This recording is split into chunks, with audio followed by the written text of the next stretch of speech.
Estamos aquí al aire en Recupera tu Vida, programa número 120, aquí en las inmediaciones de la Vía Portales, por fin pudiendo hacer el programa aquí en la radio 31 de enero, nuestro actual hogar. Bueno, bro. Sí, acá estamos, hoy somos los dos nomás, ojalá esa vez lo logramos, o sea, sobre todo que quede grabado, porque tuvimos dos buenísimos programas que quedaron solo para recuerdo. Sí, bueno, ya van a estar volviéndolos allá ustedes, los comerciales, estamos todavía allí adaptándonos al nuevo espacio después de nuestra bullada y polémica salida de la 1 de mayo. Sí, pues y adaptándonos también al tema técnico también, porque el combo que era como el ñoño del equipo se fue. Se nos fue. Un saludo para Crescito igual. Saludos para él, igual ojalá lo esté escuchando. Y claro, y ahora estoy yo tratando de ocupar su lugar en ese aspecto. O sea, en el aspecto de la ñoñez, ¿no? Porque nadie es sustituible, pero en el aspecto de la ñoñez técnica, pero todavía dejo a desear porque estoy aprendiendo, así que... No, todavía aprendí rápido, sí, eso es bueno. Sí, pues, sí. No, por suerte, igual tampoco es tan complicado así. Es solo un tema de... Bueno, un saludo a la Crespa, a la Isi, al Nico, los otros miembros del equipo. Nico lo hemos tenido más desaparecido, pero ahí ya volverá el compañero. Está en otras gestiones de la vida. Y bueno, un saludo también a las chiquillas, pues. Y un saludo a la gente de la radio 31 de enero, un saludo a la radio Curruf también, que nos están retransmitiendo, creo que en vivo también. Ojalá el tema de nuestra impuntualidad no haya sido un problema con eso, pero creo que ya para el próximo afiche ponemos el horario de las 6:30 porque quizás es más realista. Sí, bueno, el tiempo relativo dijo Einstein. Sí. Bueno, en un nuevo programa, ya a vísperas de lo que va a ser los 48 años, ¿no? del golpe militar, un septiembre que tiene un sabor especial, yo creo, considerando el fallecimiento de la compañera Lucia Toledo. Sí. Yo creo que le da otro tono, digamos, al 12 de septiembre de este año. Un septiembre el segundo septiembre después de la revuelta popular del 18 de octubre, que generó una politización, una vuelta a la memoria histórica también de un montón de sectores de la sociedad. Entonces esperemos que... Igual también siento que un 11 de septiembre que de alguna manera promete, porque donde quizá bajó un poco todo el tema así del combate en las calles, bajó un poco, quizá igual la gente que tiene ganas va a salir con más ganas todavía para ese 11 de septiembre. Claro. Porque claro, en plena revuelta era como el 11 de septiembre se volvió así, ¿no? Entre comillas, un día más, porque ya esa cuestión pasaba todos los días, pero ahora ya no estamos más en ese contexto, entonces...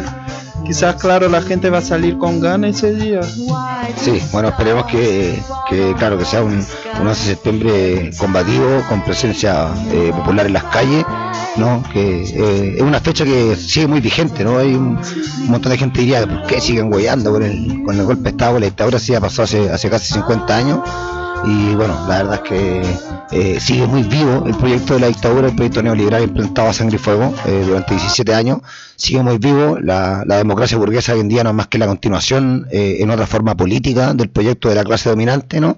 De la instauración del neoliberalismo, de un Estado portaliano neoliberal, una cuestión media rara, pero que acá en Chile se da, digamos, en esta tierra de particularidades, ¿no? De la vía democrática al socialismo, de una dictadura que no fue tan fascista, fue más neoliberal, ¿no?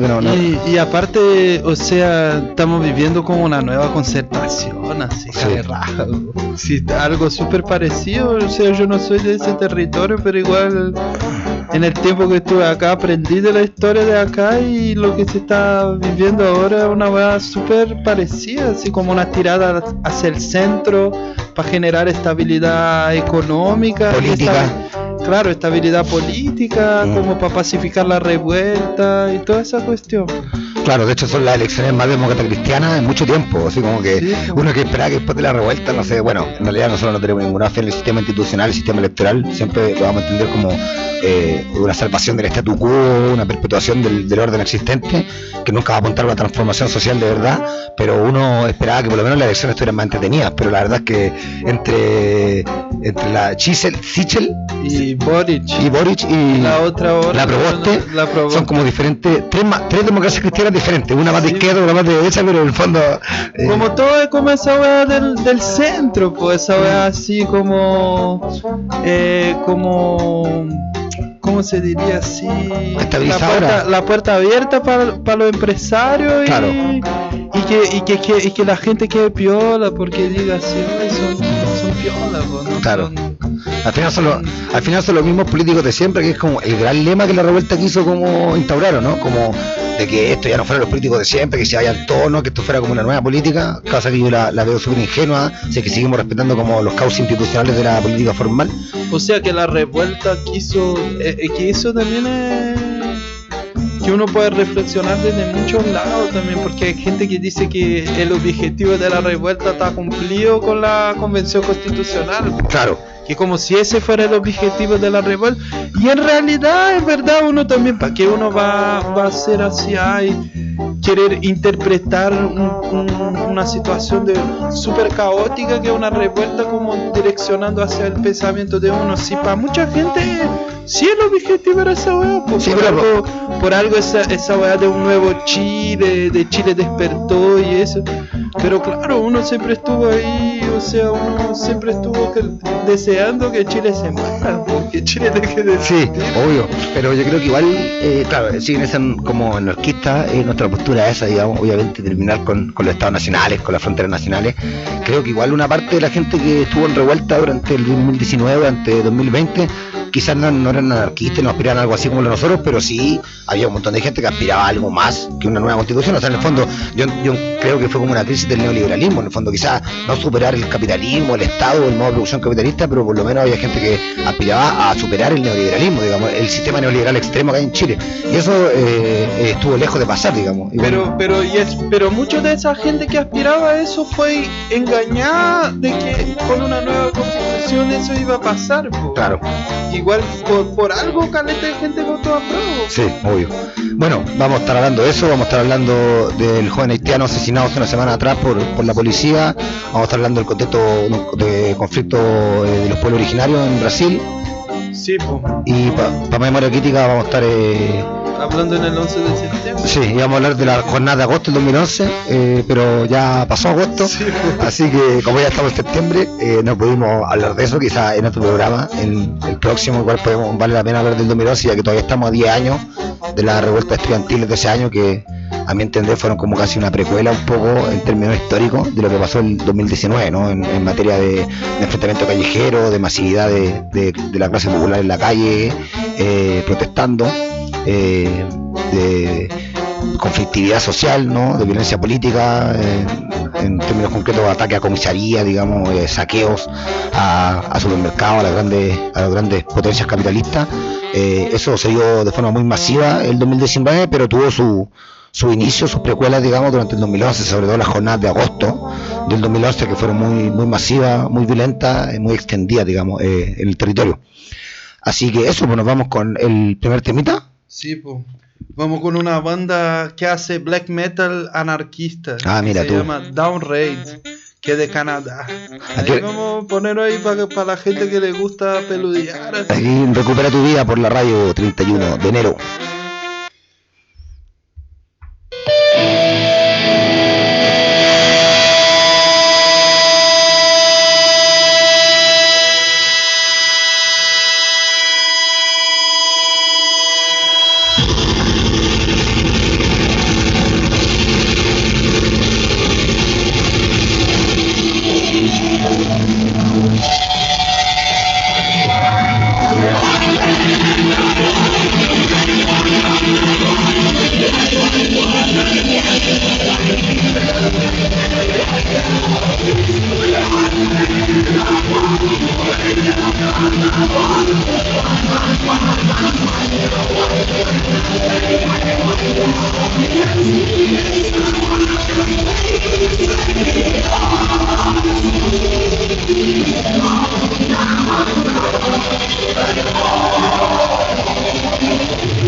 Hola, estamos aquí de vuelta en Recupera tu Vida después de escuchar el black metal anarquista.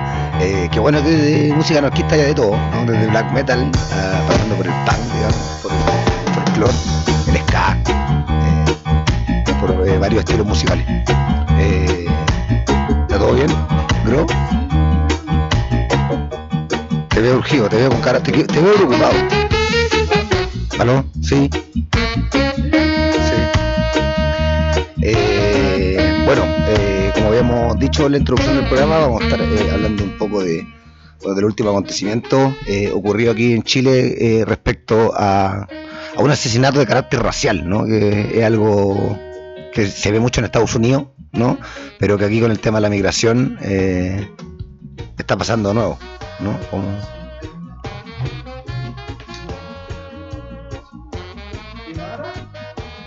Y bueno, estamos aquí resolviendo un par de problemas técnicos infaltables.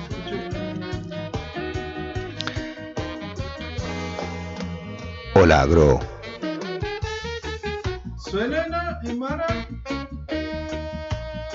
Hola. ¿Me escuchan? Aló. Hola. ¿Sí? Estamos al aire, entonces era tu paranoia nomás. Sí, era mi paranoia porque en el audífono escucho la música de fondo, pero no estoy escuchando bien los micrófonos, entonces, claro, me perseguí un poco, pero bacán saber que está sonando bien. Sí, el tema del asesinato del chiquillo igual es, claro, un tema así, porque digamos que entre comillas, ¿no? La población negra en Chile así masiva es algo reciente, o sea, nuevamente, ¿no? Que exista, porque hubo fue casi que masacrada al 100%, más allá de que está la gente en el norte que se identifica como afrodescendiente, o sea que lo son, ¿no? Pero que reivindican esa identidad. Hubo en Chile en el siglo XIX, principios del siglo XX creo todavía, o creo que en el siglo XIX, hubieron ciudades donde creo que Arica en sí llegó a tener la mayoría de la población negra en su momento. Sí, de hecho al tiempo de la colonia también había negros, hay una composición genética del chileno que es de origen negro. Lo que pasa es que con el mestizaje se fue como un poco borrando, mezclando con la piel morena de los pueblos originales de aquí, y no se sabe eso, pero había una población negra de los orígenes también de Chile. Sí, de hecho hay un libro, un video, yo ya varias veces recomendé acá en el programa el canal de YouTube Escupamos la Historia. Sí. Y hay un video que sacó que es de lo más reciente, como de los últimos 3-4 videos que sacó sobre la historia de la esclavitud, específicamente en Chile y Argentina, y está súper interesante, ¿sí? Porque justamente rompiendo un poco con ese mito de que no hay una ancestralidad negra en ese territorio. Claro. Que en realidad sí la hay, pero fueron masacrados. ¿Te creen los blancos aquí de Sudamérica? Sí.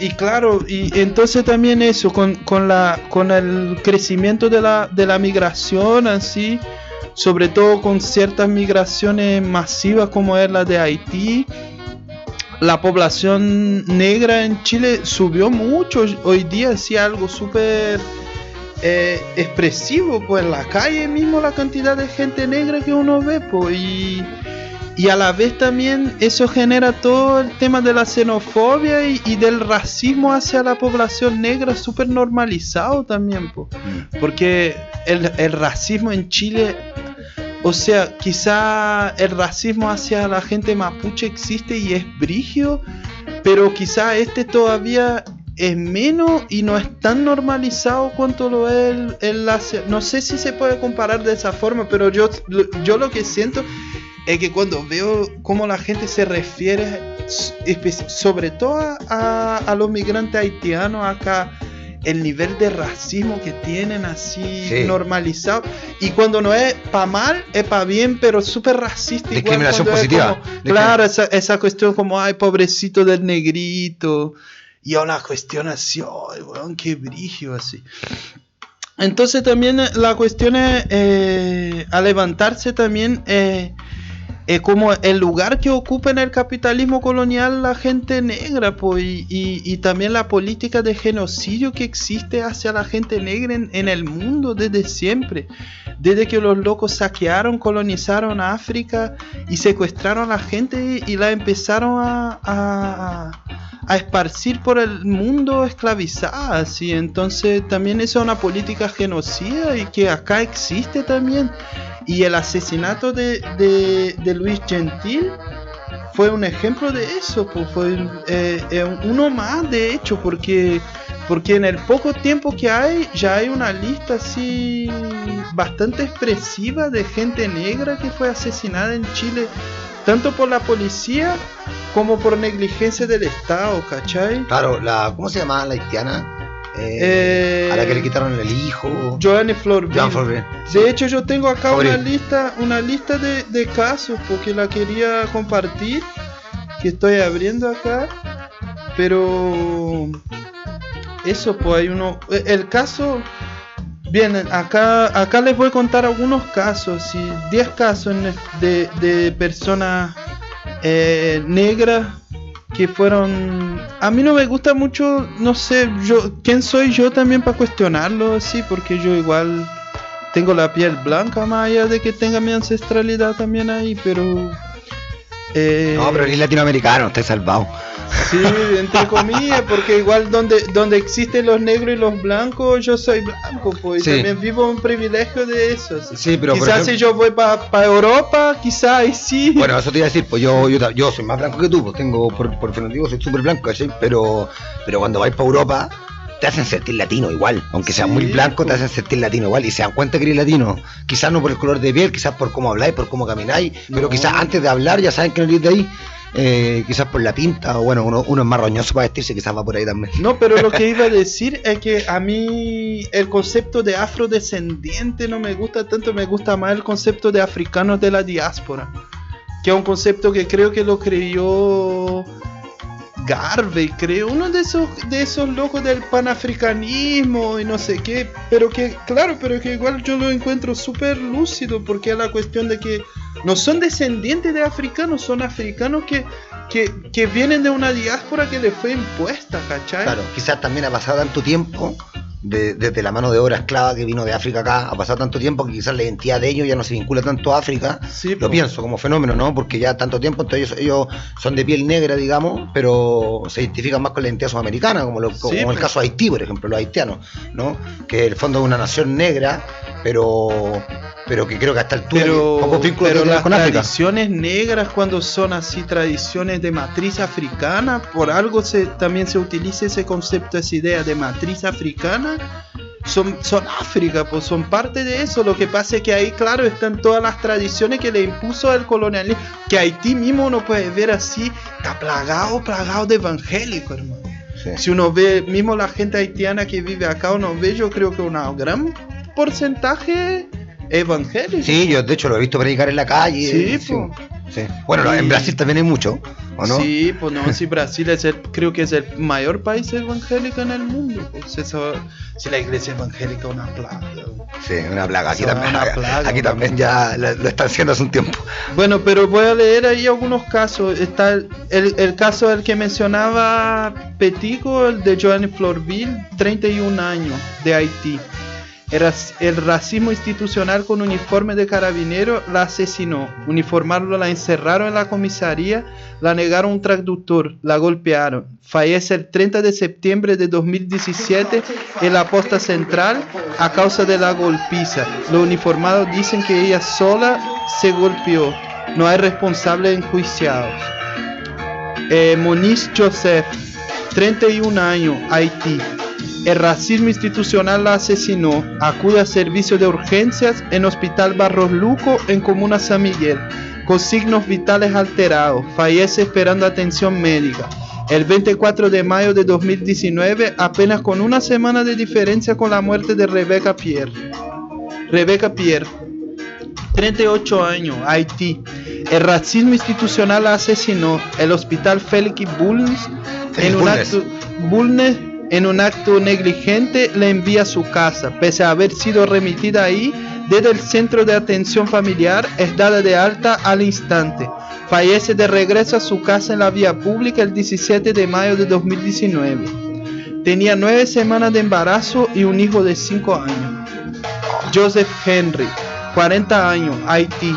Llegó al aeropuerto de Santiago de Chile el 22 de agosto de 2018 para volver a su país, pero le impidieron abordar el avión por problemas de salud. Estuvo en el terminal aéreo por 2 días hasta que una mujer lo trasladó en su vehículo particular hasta el hospital del Salvador. Después de haber llamado una ambulancia que se negó a ir hasta el aeropuerto. Carabineros también se habría negado a trasladar al enfermo y en el aeropuerto le fue negada atención médica. Estuvo 6 días hospitalizado y finalmente falleció. Tenía 3 hijos de 3, 12 y 16 años. Jean Ricot, asesinado en Santiago de Chile el 29 de abril de 2020 por la mafia de las inmobiliarias ilegales. Recibió 3 disparos en el pecho. Este ataque ocurre días después de la cobertura mediática en contra de las personas de Haití como responsables de la propagación de COVID-19 en la población parinacota Quilicura. Luis Fritzner, 26 años, Haití, apuñalado con un cuchillo carnicero por un compañero de labores en el terminal pesquero de Los Espejos. Su atacante lo agredió por la espalda y gritando: "Hay que echar a estos negros culiados", sin que nadie a su alrededor le prestara ayuda. Al verlo sangrando en el piso, sobrevivió al ataque racista. Jean-Claude Pierre, 37 años, trabajador social haitiano. El 27 de marzo de 2019 fue golpeado y agredido verbalmente por 2 funcionarios policiales en el Sapu Rodrigo Rojas de Negri, cuando acompañaba a una vecina de la comuna a constatar lesiones en dicho recinto. Los carabineros le repetían con insistencia: negro, no estás en tu país.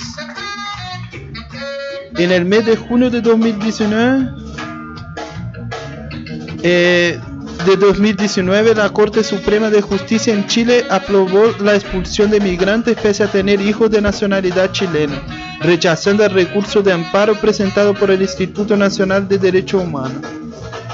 El 11 de agosto de 2019 se realizó en Santiago de Chile una marcha anti-inmigrantes convocada por movimientos de ultraderecha. Yo creo que esa fue la que quedó la caga. Ah, no, que la gente hizo una contramarcha y quedó la zorra. Esa fue la marcha por Jesús de los evangélicos. Ah, era de los evangélicos que estaban los fachos. En verdad, claro, nunca se fue a contrarrestar esa marcha de evangélicos, pero esa vez, creo que fue en 2018, se acopló el MSP, el Movimiento Social Patriota, ¿no? Sí, y otro grupo facho, entonces ahí los colectivos antifascistas. El CAS también, sí, los republicanos. Sí, entonces como se pegaron los grupos fascistas a la marcha de los evangélicos, principalmente en cuanto al aborto, ¿no? Que es lo que lo une, ahí los colectivos antifascistas generaron la contramarcha y donde fue que se salieron golpeados los fachos y hasta el día de hoy lloran por eso. Sí, esa quedó la mega cagada. Sí. Pucha, esos son algunos casos así entre asesinatos policiales, negligencia policial, negligencia médica y policial, el racismo institucional y estructural, así como está presente en esa sociedad. Y está el caso también de Romario Veloz, que fue uno de los cabros asesinados con un tiro en el pecho, creo, por un milico en el norte, porque era un cabro ecuatoriano también, que era negro. Y ahora se suma a eso el caso de Luis Gentil también, porque los pacos, claro, y al final, como siempre pasa en ese país culeado de mierda, que no que uno cree en las puniciones, pero uno ve para quién están hechas también, porque esos culeados siempre se la pasan en la casa, y ejemplo de eso tenemos varios, ¿no? No sé, uno ve emblemático el que mató Catrianca, creo que sigue en su casa, ¿no? Sí, o sea, ¿sí? La impunidad del sistema judicial burgués, obviamente apela a eso, ¿no? Como a salvar a los asesinatos, a los miembros de las Fuerzas Armadas, de las Fuerzas de Represión que han generado asesinatos contra inmigrantes, contra chilenos, contra mapuches, de dejarlos fuera de la cárcel, ¿no? En el fondo sabemos que la cárcel es un mecanismo político de control social y que apunta a un cierto segmento de la población, no a todos. Y también pasa lo que tú decías, o sea, en el fondo la reflexión casi como la comparación del racismo como con el pueblo mapuche. Quizá, claro, el pueblo mapuche también hay un racismo incluso institucional y del pueblo chileno contra el pueblo mapuche, pero mucho menor que el otro. ¿Por qué? Porque también hay un buen sector de la sociedad chilena que los considera los indígenas de Chile, ¿no? Que es súper errado, pero por lo menos hay una cierta simpatía, o por lo menos están acostumbrados a lidiar con el pueblo mapuche. Que de hecho es lo que decía ahora la comunidad en resistencia de Mayeco, las que vinieron, que llegaron ayer, en su comunicado decían eso también, no somos, que es una frase que de Matías Catrileo, que no somos los indígenas de Chile, somos mapuches, claro. Y bueno, como yo creo que pese a ese racismo que hay contra el pueblo mapuche, es menos porque por último son de acá. O sea, hay una noción de la gente, aunque no tenga quizá la conciencia de que ellos tienen su autodeterminación como pueblo, hay esa conciencia que por lo menos son de acá, son originarios de acá. En cambio, esta noción xenofóbica del que viene de fuera es aparte muy distinto a mí, ¿no? Negro. Y aparte es brígida la ignorancia de la gente también, porque eso, que piensa que la culpa es del culiao, o sea, del culiao, en realidad el culiao es el patrón. Pienso que la culpa es del migrante que viene, pero la culpa es del culiao del patrón que le paga, que prefiere pagarle menos al migrante. Porque es ilegal. Porque es ilegal. Que pagarte un sueldo digno a ambos, así. Sí, obvio, claro. O sea, claro, al final el problema son los patrones y bueno, y eso de que nos vienen a quitar el trabajo. Y bueno, hace unos años atrás, hace 15 años atrás o 10 años atrás, era con los peruanos. Cuando empezó la fuerte migración de Perú o también de bolivianos. Yo que anduve trabajando en el mundo de la construcción, hasta hoy existe también esa weá así de que dicen, no, hay que haber más chilenos poniendo cerámica porque los peruanos tienen tomada la pega. Que viste que igual dicen, está esa fama de que los peruanos igual son máquinas para trabajar. Sí. Así, Y claro, y uno escucha esas cosas igual. Pues. Sí, es verdad. Como también de copero. Yo trabajé de copero lavando platos y me acuerdo que después llegó un peruano después de mí y me decía, no, este sí que es bueno para la pega. Y yo me consideraba un buen copero. Pero bueno, ahí está la experiencia, qué sé yo.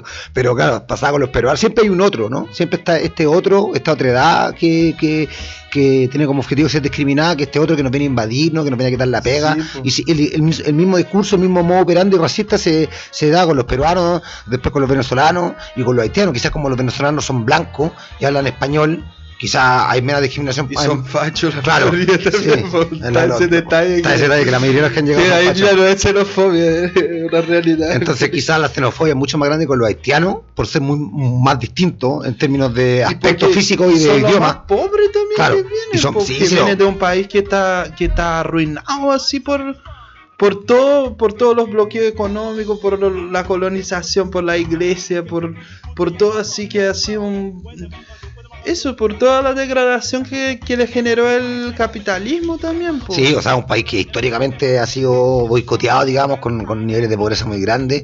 Distinto el caso venezolano, ¿no? El caso venezolano sabemos que la crisis política que vive, yo estoy lejos de plegarme el proyecto chavista, por ser un proyecto estatista, digamos, que no quiere superar el capitalismo en todas sus facetas, pero claramente es un proyecto político diferente a la hegemonía de Estados Unidos. Sí. Entonces, a lo que está pasando en Venezuela desde que está el proyecto chavista un poco parecido a lo que le pasó a Allende, ¿no? El boicot económico, los empresarios dejan de invertir, entonces obviamente se genera una crisis política, una crisis económica que la causan ellos mismos para generar boicot a los gobiernos que no les conviene. Sí. Entonces la crisis venezolana viene por eso. La crisis venezolana es más reciente. Y la crisis de Haití es eterna, porque por el racismo, por haber sido también el primer país que se independiza sí. en Sudamérica y de parte de una población negra, po. Entonces también esa cuestión también por parte del racismo también siempre boicotearon a Haití, así que eso, pues, así que no sé si vamos con temito ya. Sí, hablamos de otra cosa. Vamos con un temito y después vamos a estar hablando un poco de lo que fue la marcha mapuche de las comunidades de Malleco ayer que llegaron ahí al Congreso. Sí, con alguna actualización también de preso. Hay un audio bacán que mandó un compañero desde territorio dominado por el Estado brasileño. No, un compañero de la peli. Y está también el audio que mandaron de Brasil sobre el tema de lo que está pasando allá con la movilización de los pueblos indígenas. Pero ahí voy a poner un temita, pero lo estoy buscando acá, así que... Nos vamos con música aquí en Recupera tu Vida, en la radio. Pero igual... 31 de enero. Sí, en las inmediaciones de Villa Portales. Echamos de menos los los comerciales, pero ya van a estar volviendo.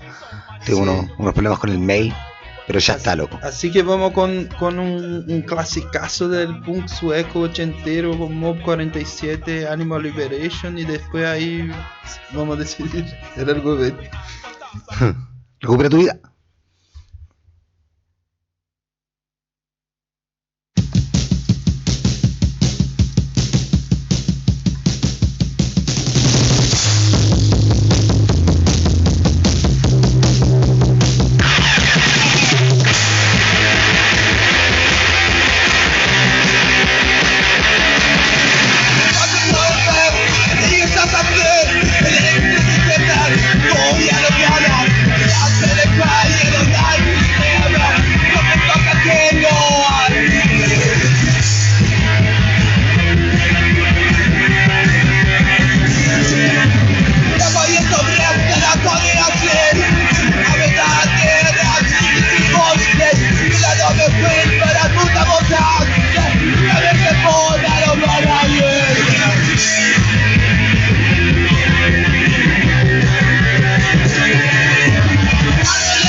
Almo.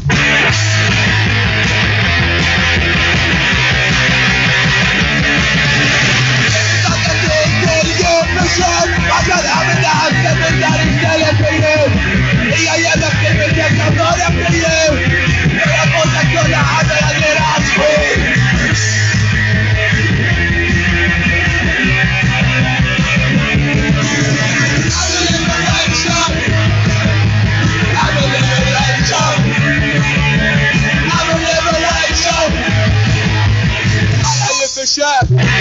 I'll move.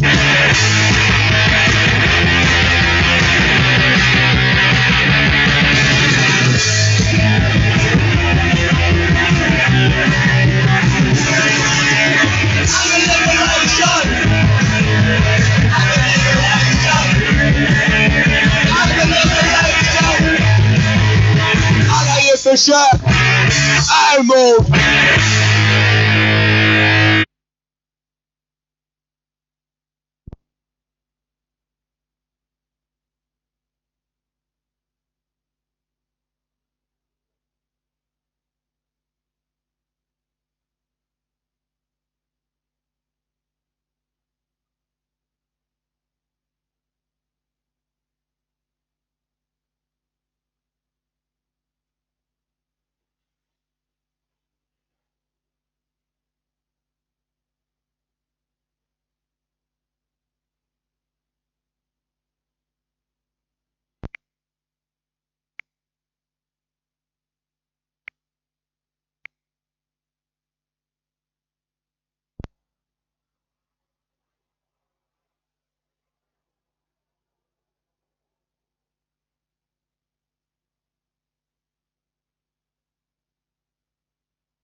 Vamos con otro temita, disculpen, ahí se cayó el internet un ratito, pero ahí vamos con otro tema y seguimos.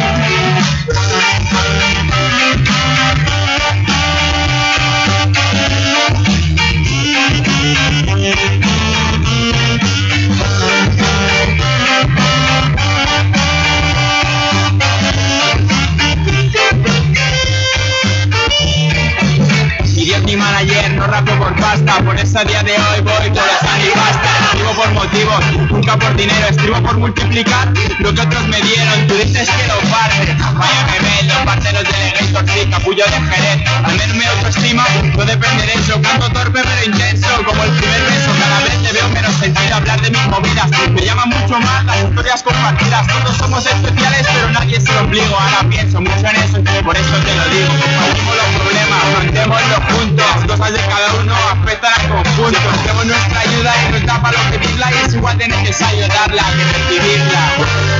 ¿Vosotros cómo lo veis esto? Porque yo doy mucha vuelta, no termino de...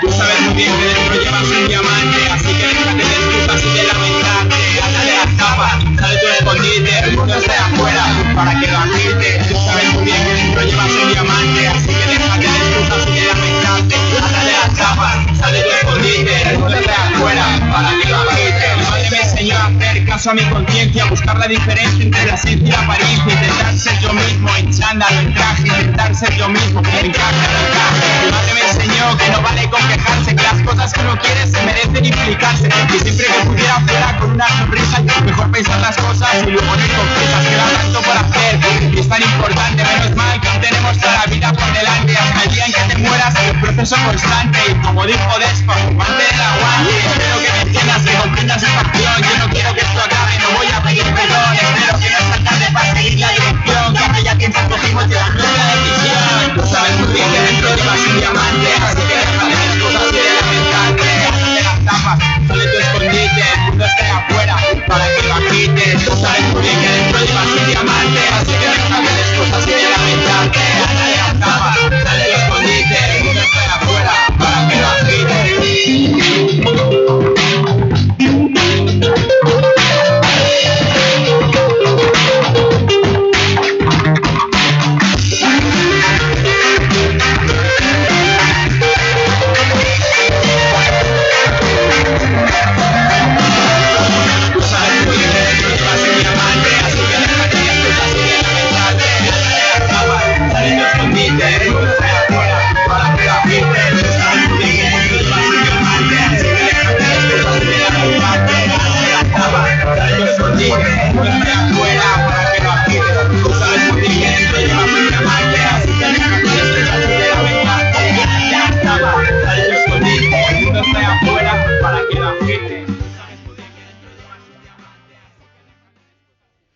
estamos de vuelta aquí en Recupera tu Vida por la radio 31 de enero. Un saludo afectuoso a todos los miembros mi mente y el conflicto en la sociedad, la verdadera rebeldía es una cuestión de edad. Para mí la clave está en Radio Curruf, Radio Dignidad, Radio Inquieta, ya que no existe. Bueno, intentándonos más el tema de pueblo originario, ¿no?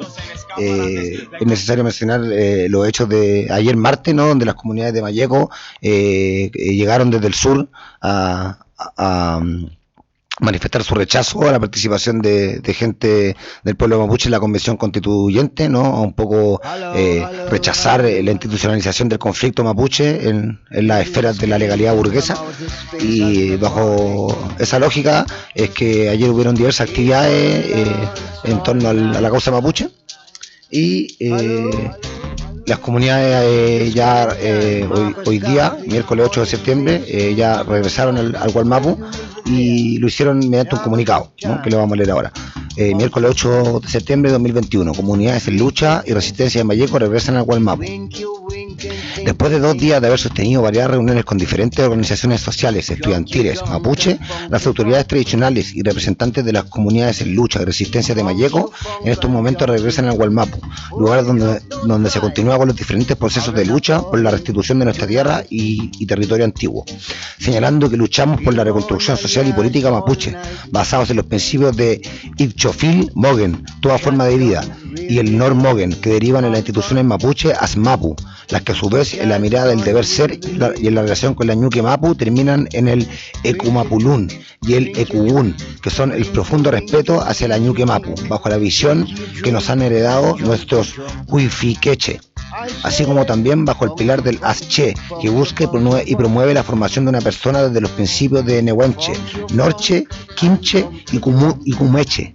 Reconocemos que estas son las estructuras normativas mapuche que deben guiar el camino hacia la liberación y que tienen como interpretación la lucha anticapitalista y contra el Estado neoliberal, que son los estamentos que han provocado el genocidio y la destrucción del Itzchofil Mogen. Por ello, hacemos un llamado al pueblo mapuche y chileno a ser críticos y participar y crear nuevas formas de organización política y revolucionaria, en tiempos que la llamada democracia representativa está en una profunda crisis, así también sus instituciones que están sumidas en la corrupción y el descrédito, y que tienen una élite racista, ladrona y terrorista gobernando la miseria para mantener un Estado neoliberal. El Estado de Chile tiene una profunda relación con el pueblo mapuche, que fue desde su creación en un plano y trato de 2 entes soberanos, lo que se fracturaron desde 1862, cuando comienza el genocidio sistemático. Es así que nos ampara un tratado celebrado en Tipihue, entre el pueblo mapuche y el Estado chileno, en 1825. Por ello debemos avanzar en establecer nuestro propio Futchatragún, al amparo de los tratados celebrados por nuestros Huifichiquillén y las normas de derecho internacional, que consagra la libre determinación, teniendo como requisito mínimo la lucha descolonial y anticapitalista. Estamos en momentos en que la historia, la lucha actual, nuestros mártires, nuestros clandestinos y nuestros prisioneros políticos mapuches están en juego, y hacemos la pregunta: ¿cómo queremos terminar? ¿Como colonizadores o como mapuches libertarios? Comunidades en lucha y resistencia de Malleco.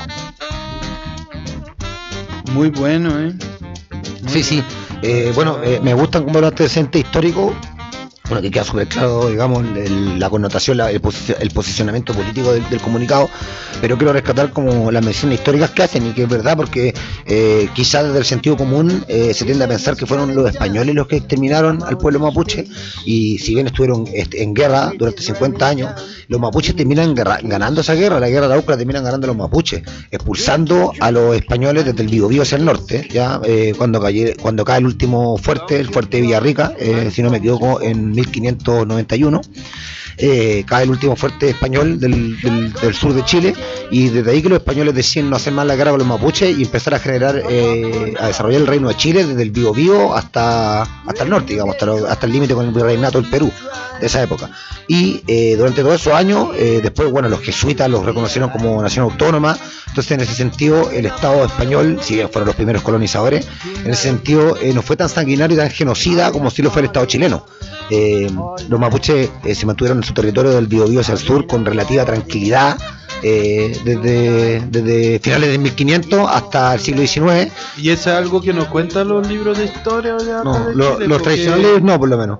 Sí. Y fue con el proceso de la pacificación de la Araucanía, ¿no? Antes y después de la guerra del Pacífico, Sí. donde se exterminó a buena parte del pueblo mapuche y se les expropiaron sus tierras. Igual los mapuches igual les dieron sus buenos palos también al Estado chileno No, todavía sí. en ese periodo. Pues, de hecho, la primera guerra que hay cuando empieza el proceso de pacificación de la Araucanía en la década del 60, 1860. Sí, pues. El Estado chileno pierde porque la que fue comandada por el Toqui Quilapampo. Esa ganan los mapuches. Después de eso hay unos levantamientos más y hay, creo que el último futamalón es como el del 1881, 82, no sé si 82, 83, que ahí es donde hacen así un último levantamiento brígido, pero el que al final ese infelizmente no lo ganan. Po. Claro, no, seguro en batallas que ganaron, pero en el fondo hay que entender que también el ejército está durante un tiempo ocupado lo que era la guerra del Pacífico, y cuando termina la guerra del Pacífico en 1883, el Estado, como una suerte de premio a los sobrevivientes oficiales de la guerra del Pacífico, lo que hace es mandarlos para el sur después de la guerra del Pacífico a dominar los territorios mapuche, a exterminar al pueblo mapuche todo lo que pudieran y a quedarse con las tierras de ellos, no solamente para el Estado chileno, sino que para ellos, Y un detalle como una de eso suerte de que premio. entre medio de todo ese proceso estaban bombardeando el sur de misiones jesuitas. También. O Bueno, sea, yo creo que eso desde siempre, desde la colonización española, que también fue una manera de estar tratando de inyectar la pacificación también, pues. Claro, ¿no? Y los jesuitas y distintas compañías, no sé cómo se le llaman, congregaciones cristianas de otros tipos, no me acuerdo el nombre ahora, yo me acuerdo que he escrito un artículo sobre eso una vez por una pega, sobre las misiones salesianas, que fueron al extremo sur de Chile, más ligados a lo que fue el término de los pueblos Selnam, del pueblo de la Calufe, de los Yaganes. Ellos quisieron como un poco revertir el exterminio que había generado la colonización y la casa de Selnam que propagaba los terratenientes, ¿no? Que era terrible, que cuando les pagaban por En el sur de Brasil, sí, a los que llegaban con una oreja, los sí. caingangues, los guaraní. Claro, me imagino, o sea, una práctica sistemática del latifundio de la gran propiedad terrateniente sudamericana. Y ahí los salesianos, digamos, lo que querían era un poco civilizar a los indígenas para no matarlos, digamos. O sea, en el fondo encontraban que era una aberración que se les matara, por lo tanto, ¿qué querían hacerlo? Civilizarlo. Y en este proceso de civilización, de hacerles perder su cultura, meterle la religión católica, cristiana, igual se fueron muriendo por enfermedades. Es lo que uno ve ahora con los cementerios de niños que se encontraron en Canadá, po, Claro. de las escuelas de la Iglesia Católica. Po. O sea, del extremo norte al extremo sur, la misma mierda. No existe weá más oscura que la iglesia, man. Es No, como, esa weá le gana a la es FIFA, nefasta. le gana a los nazis, le gana a todo, weón. Entonces, claro, es bien complejo el proceso, pero en términos históricos eso, el Estado chileno el que sistemáticamente ha despojado al pueblo mapuche de sus tierras, de su cultura. Entonces ahí hay un conflicto permanente, digamos, que se extiende hasta el día de hoy, y conociendo las características del pueblo mapuche se va a seguir extendiendo, ¿no? Porque es un pueblo que va a yo luchar siempre. últimamente he leído caleta, sí, sobre el tema de la historia del pueblo mapuche, sí. Y vi que salió un libro ahora que me dejó así cachudo, así, me dejó interesado, que es la historia del despojo, que es de ese historiador Martín Correa, Ya, que es un sí. loco que se ha dedicado caleta a la historia así, No lo he leído, pero y habla justamente de eso también, de cómo después se va dando que algo parecido a lo que tú contabas de que los milicos hicieron con las poblas acá, de cómo en base al engaño también, y de cómo sobre todo el tema del cambio de los títulos de propiedad y eso, pero yo quizás ya estoy divagando. No, pero claro, es que esa es una práctica una práctica sobre todo de la dictadura, Sí. y que lo hicieron mucho, lo hicieron con los balnearios populares que hizo la Unidad Popular, que se convirtieron después en centros de tortura y exterminio de la DINA y de la CNI, lo hicieron con la población San Luis de las Condes, que era una población para pobladores sin casa, que hizo la Unidad Popular, y que los despojaron y hacían lo mismo, les quitaban su propiedad y hacían chanchullos como no las podían pasar. Como con la comunidad de mapuche lo que hacían es que cambiaron el título, porque los títulos de merced eran comunitarios, o sea, toda la comunidad tenía un mismo título y los transformaron en terrenos individuales, ¿cachai? Por familia, y esa weá fue lo que ayudó a que empezara a prosperar las forestales en el Balmapo, porque ahí era mucho más fácil obtener terrenos, claro. Los grandes propietarios, y obvio que esos terrenos, muchas veces esas compras, entre comillas, eran en base al engaño, a la amenaza también. Sí, obvio, o sea, hacían chanchullos como eso, como realmente no podían pasar las propiedades directamente al ejército, las pasaron a organismos del Estado y después en democracia se pasaron al ejército, hicieron un montón de chanchullos, digamos, los milicos en ese sentido. Y bueno, la dictadura, bien sabemos lo que hizo, echando atrás todo lo que se había avanzado, si se puede decir así, de algún modo, con la reforma agraria. Con la pequeña propiedad campesina. Pero después la dictadura, claro. La dictadura le devolvió todo el poder terrateniente a su antiguo dueño. De hecho, devolvió las pocas hectáreas que se habían recuperado, las devolvió a la patronal. Y siguiendo también con la línea, no sé si seguimos con... Sí, dale. Quería hablar también un poco de lo que está pasando en Brasil, porque los pueblos indígenas así de norte a sur de aquel territorio se está movilizando caleta por el tema del PL 490 y el cambio del marco temporal también, que son dos cosas distintas, pero ahí vamos a escuchar un audio de una compa que lo va a explicar, pero en realidad, solo haciendo una breve introducción, son cambios que está haciendo el gobierno de Bolsonaro en torno a la demarcación de las tierras indígenas. Y aparte, más allá de eso, también hay una otra ley que creo que la compa no la menciona, pero que vale la pena mencionarlo antes, que el loco también está tratando de quitar las protecciones que hay a los pueblos indígenas no contactados. O sea, vale decir que Brasil como país y Amazonía como territorio, así que va más allá de Brasil, obvio, es el lugar donde existen más pueblos indígenas no contactados en el mundo, así.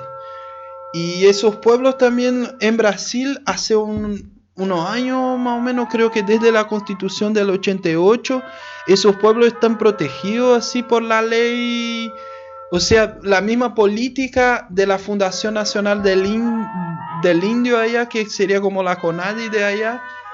Por muchos años el departamento de Isolado, su política era evitar lo máximo el contacto, como en pos de supuestamente proteger esos pueblos. Claro que uno desde el lugar de uno como anarquista, sí, uno siempre desconfía, pero igual era una legislación que por lo menos le daba un margen de eso, porque más allá de la legislación están todas las mafias ilegales que han masacrado a esos pueblos no contactados todo el tiempo, los madereros, los garimperos, que como se dice a la gente que busca oro y piedras preciosas, el narcotráfico que está por toda esa zona. O sea, hay 1 millón de hecho, hace poco, no sé si salió por acá esa noticia, pero como garimperos, que son locos que buscan oro así por esa zona, vinculados a carteles del narcotráfico, al PCC y eso, estaban agarrando los Yanomami a balazo ahí en la zona, así como entre los Yanomami, creo que están entre Brasil y Venezuela, así en esa zona fronteriza de selva. Y los Yanomami igual se agarraron a balazo con los locos, po. Pero estaba así brígida la cuestión. Entonces, claro, los pueblos no contactados son pueblos muy expuestos también, porque no tienen ningún margen de la institucionalidad que los regula. Eso lo que a la vez también permite con que esas mafias lleguen y lo masacren y nadie ni se entere, po. Claro, también porque no son personas jurídicas que estén nominalmente bajo los registros del Estado ni nada, entonces son... como que hay más impunidad con respecto a esos asesinatos. Es como eso, claro, no que uno defienda la ley, pero también quizá también ciertas leyes quizá le dan un poco más de margen de posibilidad de que esos pueblos sobrevivan en ese mundo, po. Y eso, y entonces vamos a sonar ese audio ahora y eso, pues, ojalá le pongan oreja porque es algo súper interesante. En realidad también decir que ese audio nosotros lo sonamos ya acá hace el primer programa que hicimos en Radio 31 de enero, pero no quedó grabado ese programa, entonces lo vamos a poner de vuelta. Hágale, mijos, todo bien. es necesario. Ahí. Saludos, compas. Entonces, bueno, desde Brasil les mandamos algunas informaciones sobre las movilizaciones de los pueblos originarios contra los proyectos de ley y decreto que el gobierno está tramitando y que atacan directamente sus territorios y sus modos de vida. Bueno, el decreto 2017-01, más conocido como marco temporal, está por ser votado nuevamente en el Supremo Tribunal Federal el próximo 25 de agosto. Este decreto, que fue propuesto durante el gobierno Temer en 2017, determina que las tierras que fueron recuperadas y reivindicadas por los pueblos indígenas después de 1988 no pueden ser demarcadas como tierra indígena. O sea, se reconocerían como tierras indígenas solamente las que están habitadas por comunidades indígenas desde antes de la Constitución de 1988. Por esto el nombre de marco temporal. Ya con este decreto en trámite, desde 2017, todos los procesos de demarcación de tierra que fueron recuperadas después de 88 están paralizados en la justicia. Por un lado, esto llevó a muchas comunidades a desarrollar práctica como la que llaman de autodemarcación, ya cansados de esperar al gobierno. Y bueno, por otro, llevó a mucha represión y persecución tanto de parte de la justicia como de los sectores militares, policiales o paramilitares, o de los mismos latifundiarios. Ahora, si se aprueba el marco temporal, estas comunidades pueden ser expulsadas definitivamente.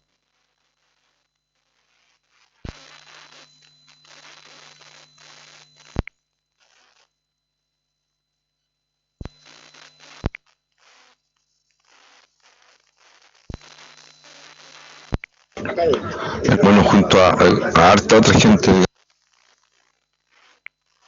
O de los mismos latifundiarios. Ahora, si se aprueba el marco temporal, estas comunidades pueden ser expulsadas definitivamente de sus territorios ancestrales. Y justamente este decreto encuentra un complemento en el proyecto de ley 490, que ya fue aprobado por la Comisión de Constitución y Justicia de la Cámara de Diputados en julio de este año. Básicamente, este proyecto de ley abre las puertas para invasiones de madereros, garimperos, arrendamiento, minería y todo tipo de emprendimiento que destruye la naturaleza en los territorios de los pueblos originarios. Este proyecto de ley se articula con la tesis del marco temporal, que en realidad son proyectos que actualizan el antiguo proyecto de enmienda constitucional 215 que el gobierno Dilma intentó implementar en 2015. Bueno, el proyecto de ley 490, con este proyecto de ley, las demarcaciones de tierra serían aprobadas por el Congreso en vez de por el Poder Ejecutivo. Esto significa que se debe crear una ley específica para la demarcación de cada tierra indígena. O sea, para demarcar una tierra indígena habría que crear una ley.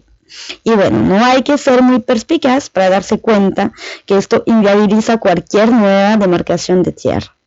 Más allá de eso, el proyecto de ley también determina la prohibición de ampliación de las tierras indígenas. Otro absurdo, pues la población indígena crece, en la medida en que crece, necesita más territorio, más espacio para garantir, su buen vivir, digamos. Y como les decía, este proyecto de ley también altera la Constitución de 88 en relación al uso exclusivo de las tierras indígenas por los pueblos tradicionales. El proyecto de ley 490 abre las puertas de los territorios indígenas a la megaminería, hidroeléctricas, expansión agrícola, más allá de liberar la entrada y la permanencia de las Fuerzas Armadas y Policía Federal en sus territorios, algo hasta entonces prohibido, mismo que nunca realmente respetado. Mismo que muchos de los procesos de demarcación de tierra no llegaron a concluirse, hay un cierto respaldo legal que les posibilita defenderse dentro del cuadro jurídico. Con la aprobación de estas leyes se decreta el fin de las demarcaciones de las tierras indígenas y se libera la entrada para militares, milicias, grandes propietarios dentro de los últimos territorios libres de exploración y destrucción de la tierra del país. Es importante también resaltar que el gobierno está tramitando para que Brasil salga de la Convención 169 de la Organización Internacional del Trabajo, que obliga a cualquier empresa privada o pública a consultar a los pueblos originarios o tradicionales para realizar cualquier tipo de emprendimiento en sus territorios. Claramente, en los últimos años, el gobierno brasileño declaró la guerra contra los pueblos originarios. Esta guerra se da a través de las leyes, o como dicen los indígenas, con bolígrafo y papel. Pero también se perpetúa con las balas y atentados por parte de paramilitares, agentes de seguridad o mercenarios al mando de grandes propietarios que queman casas, espacios rituales, lanzan agrotóxicos sobre sus tierras, asesinan hombres, mujeres y niños que luchan por defender su territorio. Para los indígenas el territorio es un conjunto de relaciones y no solamente un pedazo de tierra y mucho menos una propiedad. Y esta guerra es también contra la tierra, los ríos, las florestas y cualquier rincón de vida libre. Por esto, porque los modos de ser y vivir de estos pueblos desafían la perpetuación del colonialismo y del capitalismo, los agentes de la destrucción actúan con la tierra de la misma forma que con los cuerpos de quien pertenece a ella. Mientras la Amazonia quema y se transforma poco a poco en plantación de soya, cuerpos de niñas indígenas son encontrados dilacerados. Enfrentando la guerra contra sus cuerpos y sus territorios, las comunidades indígenas se levantan. El último 30 de junio, cuando se suponía que el Supremo Tribunal Federal iba a juzgar el marco temporal, el país todo paró. Bloqueos de carreteras acontecieron en todos los cantos. Una barricada fue encendida en una de las avenidas más grandes del país. Sedes locales de la FUNAI, una paréntesis aquí, la FUNAI, la Fundación Nacional del Indio, es el organismo responsable para atender y responder a las demandas de los indígenas. Históricamente ha sido más que todo una herramienta del Estado para buscar dominar, explorar y volver dependiente a las poblaciones indígenas. Después de 88 cambió un poco, ya que los indígenas se apropiaron en cierta medida de la institución. Pero últimamente esta institución trabaja activamente contra los pueblos originarios.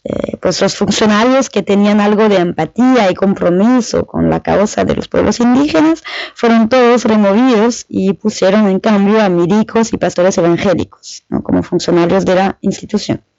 Bueno, entonces sedes de la FUNAI fueron ocupadas, ¿no?, por pueblos Pataxó y Tupinamba en el estado de Bahía.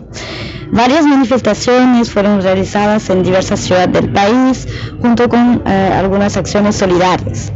Y en Brasilia, en el corazón del poder, miles de indígenas de diferentes pueblos se movilizaron, organizando el levante por la tierra, enfrentando cara a cara a los dueños del poder.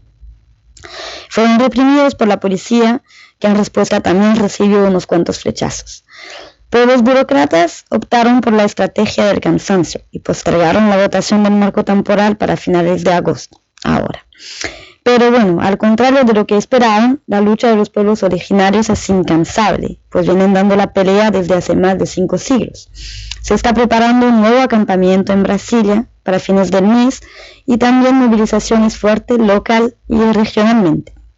Y bueno, es la responsabilidad de todos, todas y todos las que luchamos, desarrollar una solidaridad combativa con estos pueblos. Su lucha es nuestra también, es la de la tierra luchando por vivir.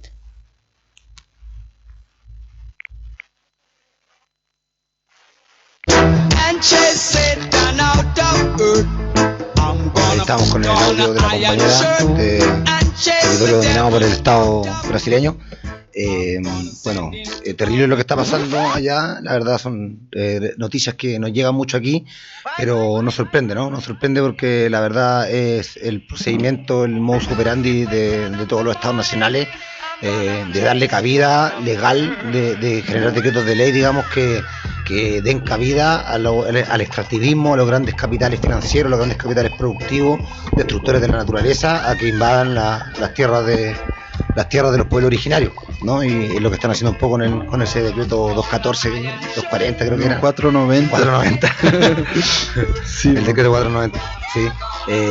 Así que, nada, o sea, en el fondo, comprender un poco lo que está pasando en Brasil. Yo creo que todos los gobiernos han perpetuado el extractivismo, pero creo que quizás ahora con Bolsonaro es mucho peor, ¿no? No, es terrible, es terrible. Es como el loco de rienda suelta para eso también, pues es uno de los pilares así fuertes de su gobierno, el tema de los latifundistas, pues como de hecho un bloque del Congreso que es apoyador de los dos bloques así fuertes así que apoyaron Bolsonaro, así los evangélicos, ¿no? Claro. Que también son bloque en el Congreso, los congresistas evangélicos, y el bloque ruralista, como se dice allá, que son los latifundistas, po. Y esos bloques, y claro, y Bolsonaro, por ejemplo, así puso en el Ministerio del Medio Ambiente, puso una loca del bloque de los latifundistas, pues, de ministra, por ejemplo. Y Para salvaguardar todos sus intereses, obvio. la FUNAI antes pertenecía, creo que era un sector del Ministerio del Medio Ambiente. Y Bolsonaro crea no, la verdad es como reír para no llorar, porque él crea un ministerio nuevo que se llamaba el Ministerio de la Familia, de la Mujer y de los Derechos Humanos, creo, una cuestión así, pero que es el ministerio donde puso una pastora evangélica de ministra, la Damares, que es una loca así, con un pensamiento así, hermano, así, medieval, la verdad, sí, medieval, así, sus planteamientos, así. Y pasa la FUNAI a ser parte del ministerio de esa loca. Entonces de ahí tú ya ves que es una loca que tiene histórico de estar metida con una ONG que metía misiones evangélicas en la Amazonía a evangelizar las aldeas indígenas, y que esa ONG tiene denuncias de secuestros de niños indígenas por ser supuestamente como etnias donde tenían la eugenesia como práctica. La eugenesia.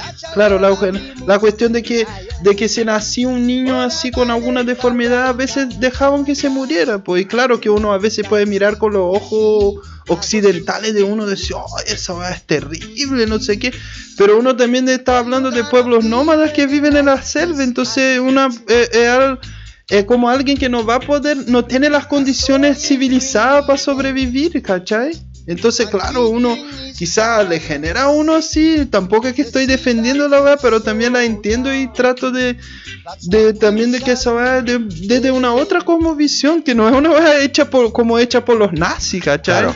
Uno no puede partir de una comparación ahí. Pero ese es el histórico. Y bueno, y ahora vamos también con un poco de actualización de situación de presos políticos. Yo quería contarles también de la condena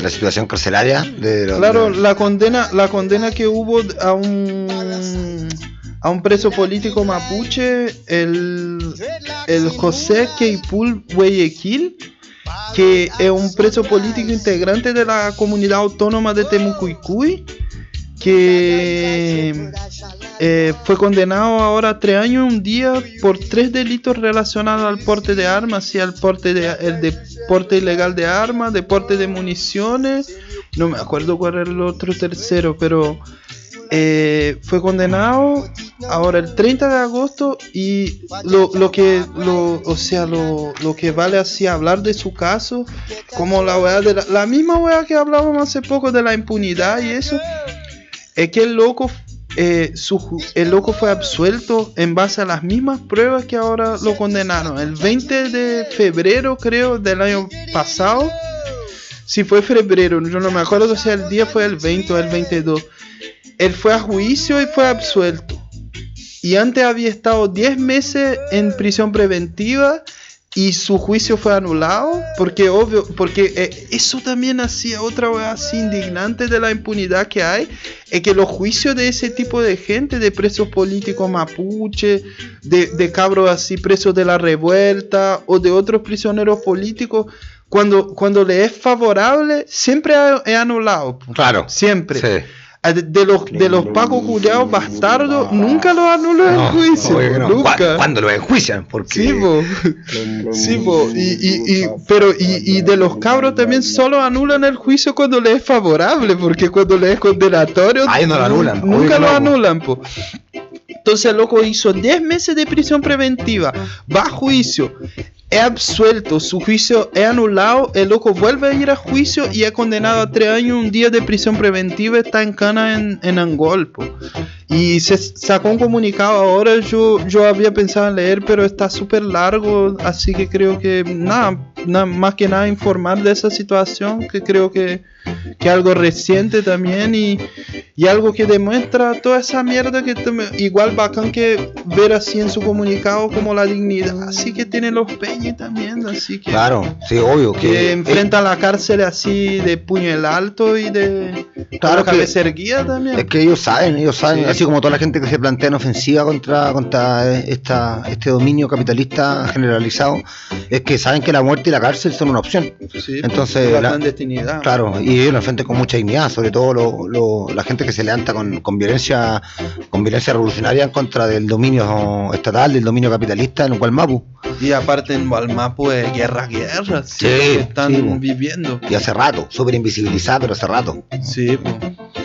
Y eso, toda la fuerza ahí, ojalá que nos escuchen también por esos territorios. De hecho, saluda a la Radio Curruf también, que no está, y que desde el Gualmapu retransmitiendo. Claro, saludo a las comunidades de Mayeco, de Moycuicuy, a todos los Peñi la Lamien en Resistencia. Y siguiendo con el tema prisión, está un audio que fue enviado por un compañero especialmente para el programa, un compañero que lleva muchos años preso por distintas cárceles de la región metropolitana también. Y ahí vamos a escuchar sus palabras, po. ¿El nombre? No, dijo que prefería que no se lo dijera. Bueno, mejor, anónimo. Para que sonar no anónimamente como alguien que lleva muchos años en prisión y que igual también ha vivido la prisión desde una perspectiva quizá no tan política, más allá de que es alguien con caleta de bagaje de historia política, pero que siempre ha sido un preso vieja escuela, un preso que luchó allá adentro, un preso que no come la comida de los pacos, como se diría en la jerga carcelaria. No le come la comida a los giles. Sí, ahí vamos con sus palabras. Y nada, y eso, y muchos saludos para ir para adentro, para quien no esté escuchando. Ojalá logremos que se grabe el programa para facilitar que se escuche. Traspasar los muros de las prisiones. Sí.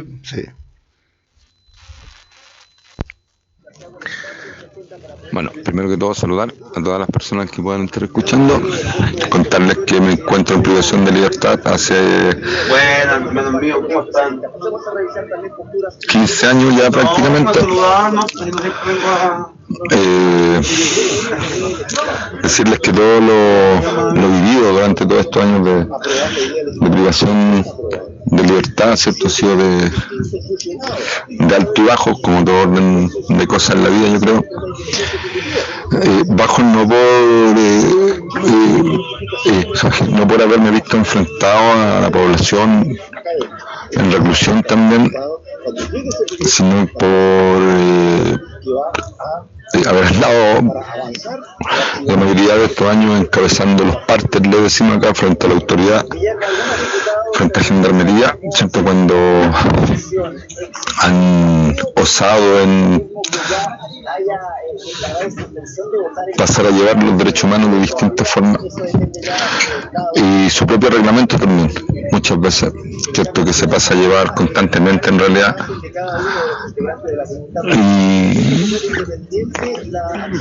bueno, junto a harta otra gente, digamos, gente que en la actualidad también se encuentra en libertad, gente que también sigue en reclusión al igual que yo, ¿cierto? Nos hemos siempre puesto en disposición de los presos, en disposición de la defensa de nuestros derechos y más principalmente de nuestra dignidad también. Hoy en distintos penales del país, específicamente en Colina 2, se está llevando a cabo una lucha, ¿cierto?, porque no quiten los camaros. Los camaros son especies de carpas, ¿cierto?, que se arman en las prisiones con el sentido de poder recibir a las visitas, ¿cierto?, en una visita conyugal, digamos, o de pareja. Eso lo quieren quitar aludiendo a que van a hacer piezas, qué sé yo, para darle un poco más de dignidad, pero también se proyectan a largo plazo, es decir, de aquí a 2-3 años más. Yo creo que está proyectando Gendarmería con terminar sobre todo las habitaciones que quieren, cierto, que nosotros ocupemos como ministerio o para recibir a nuestras visitas en forma conyugal. Nosotros entendemos que tenemos un derecho ganado a partir del año 92, 93, ¿cierto? Y en casi todas las cárceles del país se dio una amplia y ardua lucha, ¿cierto?, por conquistar este derecho que fue conquistado, que fue reconocido por el gobierno de la época y por el ministro cumplido, que era el ministro de Justicia de ese entonces, ¿cierto?, cuando se llevan a cabo estas demandas carcelarias, ¿cierto?, por mantener la familia, por el deseo de muchos también de ser padres. Se entiende que muchos han sido padres desde la prisión y muchos también han asumido de buena forma esa paternidad. Y como en todos lados se da los dos tipos de personalidad o de personas, ¿cierto?, unos que responden y otros que no. En eso nos encontramos hoy día. En eso, bueno, la cárcel de Colina 2 específicamente, porque hay otras prisiones que, como se dice en el lenguaje carcelario, se comieron la comida ante la autoridad, porque muchos no pelean hoy día por sus derechos, muchos prefieren mantener sus lugares de reclusión, ¿cierto?, a la dignidad. Entonces se tranza la dignidad, ¿cierto?, por estar en un lugar que ya prácticamente lo transforman en su hogar. Es difícil hoy día pretender seguir instaurando una lucha constante. Es difícil porque el mundo carcelario ha cambiado en el sentido de que ya la conciencia de la dignidad, de los derechos se ha perdido. Entonces, como eso se ha perdido y hoy se hace súper complicado inclusive opinar con respecto a una sublevación, un acto de rebeldía, un acto de dignidad más, le llamo yo en realidad.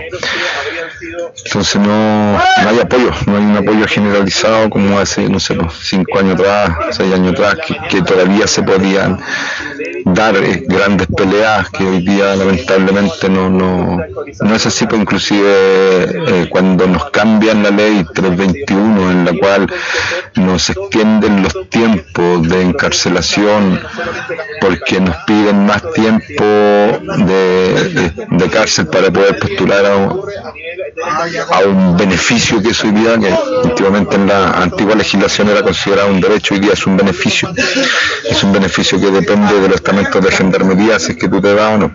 Antes era como legal, por decirlo así, que tú al cumplir la mitad del tiempo pudieras postular a una libertad condicional y poder irte.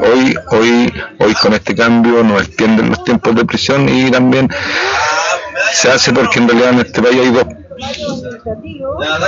tipos de presos. Estamos los presos sociales y los presos militares, y la intervención a la 321 o la modificación a la 321, mejor dicho, fue hecha con el único objetivo de poder brindarles la libertad a todos los prisioneros por violación de los derechos humanos, en este caso los milicos, los pacos, que sí, todos los que estuvieron al lado de la dictadura y para acá también, digamos.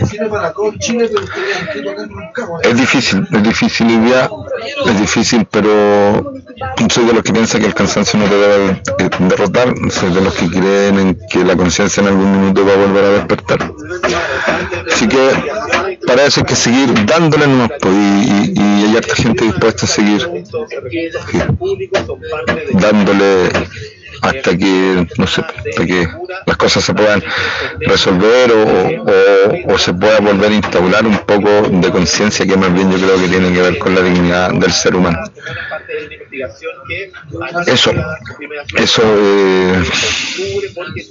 Bueno, un saludo a todos, como dije al principio, a todas las personas que escuchan. Sé que tal vez no he entregado muchos elementos, muchas cosas, porque también hay cosas que son netamente de la prisión y no todo se habla para afuera también. Así que repito, un saludo a todos, un abrazo cariñoso y sigan apoyando estas alternativas populares de difusión como es esta radio, digamos.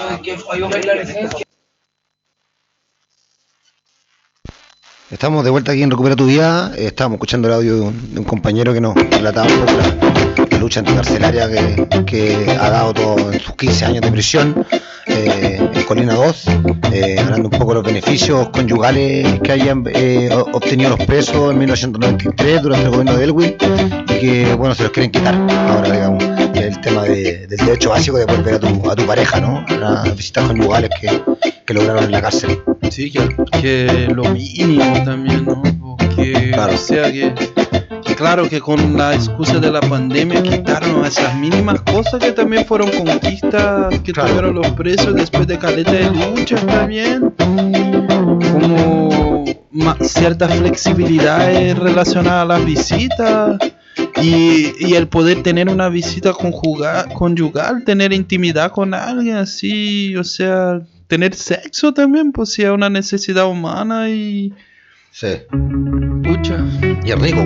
¿Qué? Es rico. Sí. Y pucha, y es una... yo encuentro que es una forma brígida también de torturar a las personas. O sea, no dejar que puedan vivir ese tipo de intimidad, sea del amor o del sexo, claro. Es una forma de tortura también. Sí, obvio que sí. El orgasmo es un derecho humano, como dijeron por ahí. Sí. Esperemos que sea un derecho humano no burgués, sino que...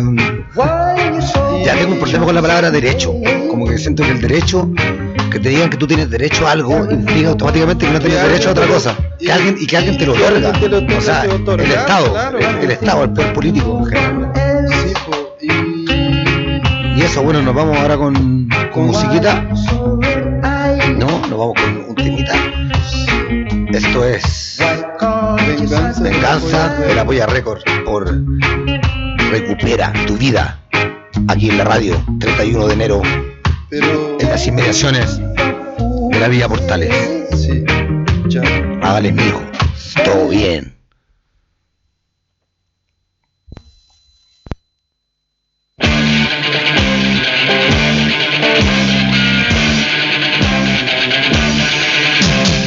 Voy arrastrando mi decepción de un escenario a otro escenario. Voy arrastrándome sin nada que decir. Y lo que digo te lo tienes bien sabido. Ya no soy joven, yo soy muy viejo. Ríete de mí, que es tu espejo. Tú y yo estamos bajo control. No, pero es nuestra única venganza. Vamos arrastrando nuestra ruina. Estamos demostrando que nada nos motiva. Somos pequeñas bombas de odio. Es nuestra única solución. Somos los últimos, los peores. Somos obras de esta civilización. Montando bronca nos desahogamos. Cuanto más fuerte, más molestamos. No quieren vernos, pero aquí estamos, marcándonos nuestra pequeña venganza. Vamos arrastrando nuestra ruina. Estamos demostrando que nada nos motiva. Nada nos mueve. No hay esperanza. ¡Venganza!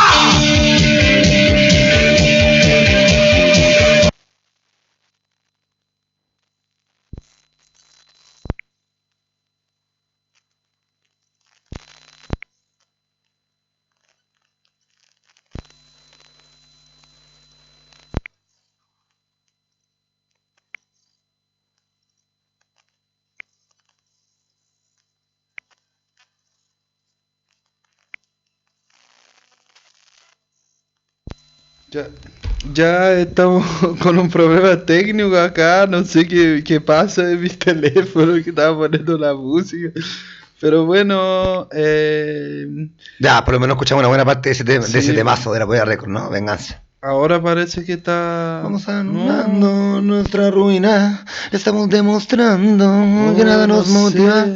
Somos pequeñas bombas de odio. Es nuestra única solución. Sí, pues, y por eso estamos sin música de fondo también. No sé qué me está pasando en el teléfono, la verdad. O sea, no te está pasando a ti, porque le está pasando el teléfono. Pucha, es que tengo ese YouTube craqueado. De hecho, lo recomiendo a la gente. Ah, ahí funcionó, po. que se llama YouTube Vans. Es que ¿sabe qué creo que es? Ese cable USB. ¿Viste que hay unos cables USB que a veces enchufas el teléfono para cargar y el teléfono se pone medio loco mientras está enchufado con la weá? No, a veces pasa esa weá, pues. Y era eso, pues. Eso es por no tener el cargador original. ¿Ah? Que sí, pues, debe ser una weá así, la obsolescencia programada, pues. Claro. Y nada, pues voy a poner musiquita de fondo para que el Petico hable ahí. Bueno, sí, en nuestra sección de memoria crítica, en nuestra sección de historia, referirnos un poco al aniversario de los 48 años del golpe militar. Nos vamos acercando a pasos agigantados a los 50 años, ¿no? A los 50 años del golpe militar, medio siglo ya, para la gente que lo vivió, son una eternidad, pero la verdad es que está muy presente el proyecto de la dictadura hoy en día, precisamente en lo que se ha querido derrocar durante los procesos de revuelta, ¿no? La herencia pinochetista en términos constitucionales, en términos culturales, porque no solamente la dictadura generó cambios políticos, cambios económicos en pro de favorecer el sistema neoliberal, a la clase dominante, a la burguesía en general, sino que también se le llamó el apagón cultural, ¿no? Se apagó todas las expresiones culturales que venían desarrollándose durante el siglo XX en Chile bajo la bota militar, ¿no? Y bueno, marcó Chile por siempre, ¿no? Probablemente el día más importante históricamente de los últimos 50 años va a ser el 11 de septiembre, ¿no? Que marcó la historia de Chile para siempre, ¿no? Le trazó un camino que es el que estamos recorriendo hoy día, y por lo tanto es imposible no entender el proceso del golpe militar, de la dictadura cívico-militar, como un proceso histórico, ¿no? Mucho se habla quizás de la ignorancia o desde los pseudo documentos de los sectores de derecha, del fascismo, que buscan legitimar el golpe militar, aludiendo a que nos encontramos en un periodo caótico de la Unidad Popular, en donde no había comida, en donde había desabastecimiento, donde había una crisis económica, ¿no? Que supuestamente la genera el comunismo. Pero la verdad es que el proyecto de instauración autoritaria del neoliberalismo era una alternativa que la derecha se estaba planteando hace mucho tiempo. Entendamos que desde los años 30 hasta principios de los 70 hay un crecimiento muy grande de la izquierda chilena, del movimiento campesino, de los movimientos pobladores, de un montón de segmentos subalternos de la sociedad que intentan pujar por mayores derechos sociales, que intentan superar las condiciones de desigualdad, de opresión política, opresión social y cultural en Chile, por lo que la derecha ya empezó a plantearse la alternativa de una opción autoritaria para implementar su proyecto y para detener el avance de la lucha de clase en Chile. Ya se lo plantea en el 58, o sea, en el año 1958, que es la segunda candidatura a Allende, pues se postula primero en las elecciones del 52, que saca muy poco, 5% por ahí. Allende era como un Lula, po.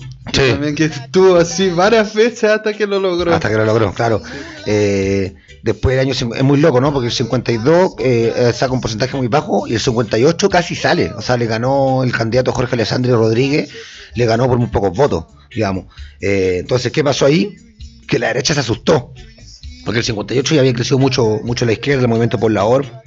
Se había formado el FRAP, el Frente de Acción Popular, que fue la primera coalición, la primera coalición con la que se presentó Allende, y bueno, ya se asustó. Entonces, por lo tanto, en 1964, para las elecciones siguientes, ¿no? Que hizo la derecha muy asustada que salía Allende, porque el 64 más había crecido no solamente los partidos de la izquierda tradicional, como el Partido Comunista o el Partido Socialista, sino que otras agrupaciones de izquierda más radical, ¿no? Como la Vanguardia Revolucionaria Marxista, que fue uno de los principales grupos que conformó el MIR, junto a otro, un año después, ¿no? En 1965. Ya estaba muy asustada la derecha. Entonces, al tener el temor de que pudiera salir Allende, ¿no? Que casi había salido el 58, y como ya había crecido más todavía la izquierda, y la adhesión al FRAP, al Frente de Acción Popular, que hizo la derecha, votó por Frei Montalva, ¿no? Que la derecha quiso suicidarse, un poco como se le dice en términos históricos, el suicidio de la derecha le dicen un poco, porque ellos tenían tanto miedo que saliera Allende, tenían tanto miedo al comunismo, a la llegada al socialismo, ¿no? A la reforma agraria, todo lo que se iba a generar, que lo que hicieron fue apoyar a Frei, o sea, la lógica del mal menor, ¿no? Para que no saliera Allende. Y al apoyar a Frei, la derecha, bueno, también atentó un poco contra su propio proyecto, ya que entendemos que la democracia cristiana está lejos de ser un partido revolucionario, un partido anticapitalista, pero sí era muy crítico al liberalismo, ¿no? La revolución en libertad, que le llamó Frei Montalva, ¿no? La idea de la Liga por el Progreso, ¿no? que eran ellos del proyecto estadounidense, era un poco la lógica de Kennedy, ¿no? Que era combatir el comunismo, pero no desde la represión y de la instauración del neoliberalismo, sino que era garantizando mayores derechos para la clase obrera, extendiendo un poco la participación política, en el fondo democratizando el capitalismo para impedir el avance de las ideas más radicales, no de las ideas comunistas o de las ideas marxistas de mayor transformación social. Entonces, en el fondo era defender el capitalismo, defender el proyecto capitalista, dándole un poco más de participación política y de derechos económicos y sociales a las clases bajas, ¿no? A las clases oprimidas. Era una estrategia un poco más inclusiva, si se quiere decir así, a la que adhería la democracia cristiana, ¿no? La función social de la propiedad y un montón de políticas demócratas cristianas que apuntaban a eso, ¿no?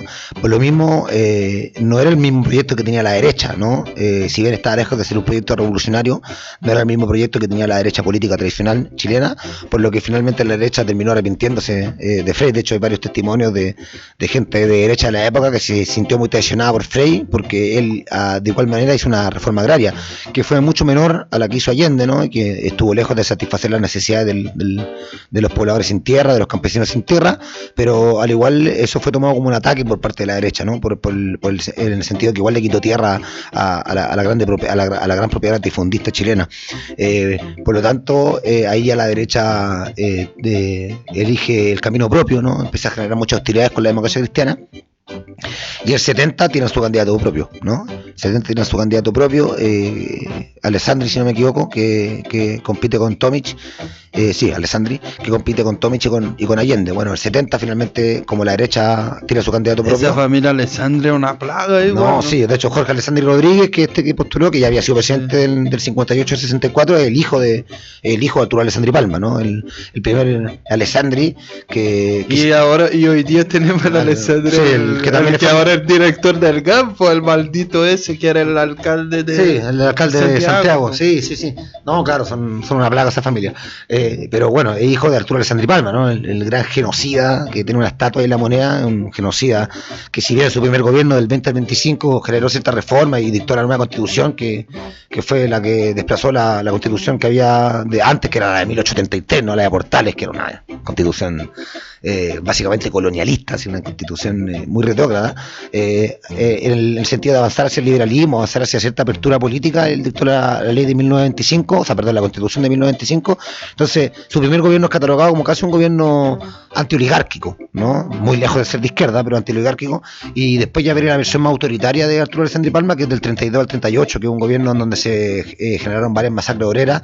La más conocida es la matanza Ranquil de 1934, en donde son asesinados una cantidad cercana a los 300 trabajadores, y fue un levantamiento también que fue levantamiento obrero y mapuche al mismo tiempo, ¿no? Que fue la respuesta siempre fue la represión de parte de Arturo Alessandri Palma.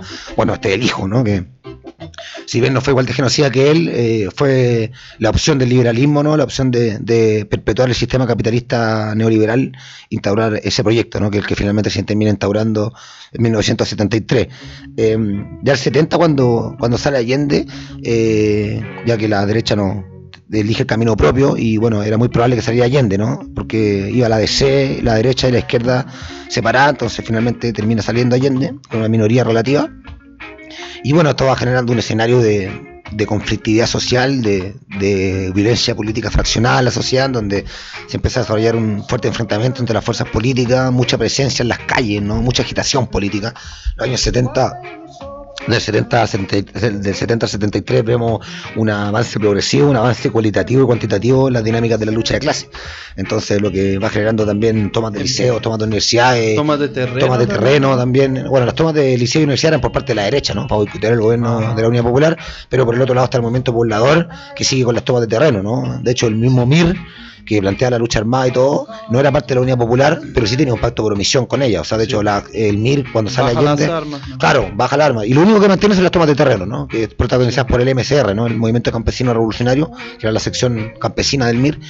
Ellos siguen con las tomas de terreno que en cierta parte fueron igual reprimidas por el gobierno de Allende. Allende sabemos que era un gobierno democrático, ¿no? Que quería esto de la vía democrática al socialismo, la vía chilena al socialismo, con sabor a empanada y vino tinto, como le decían.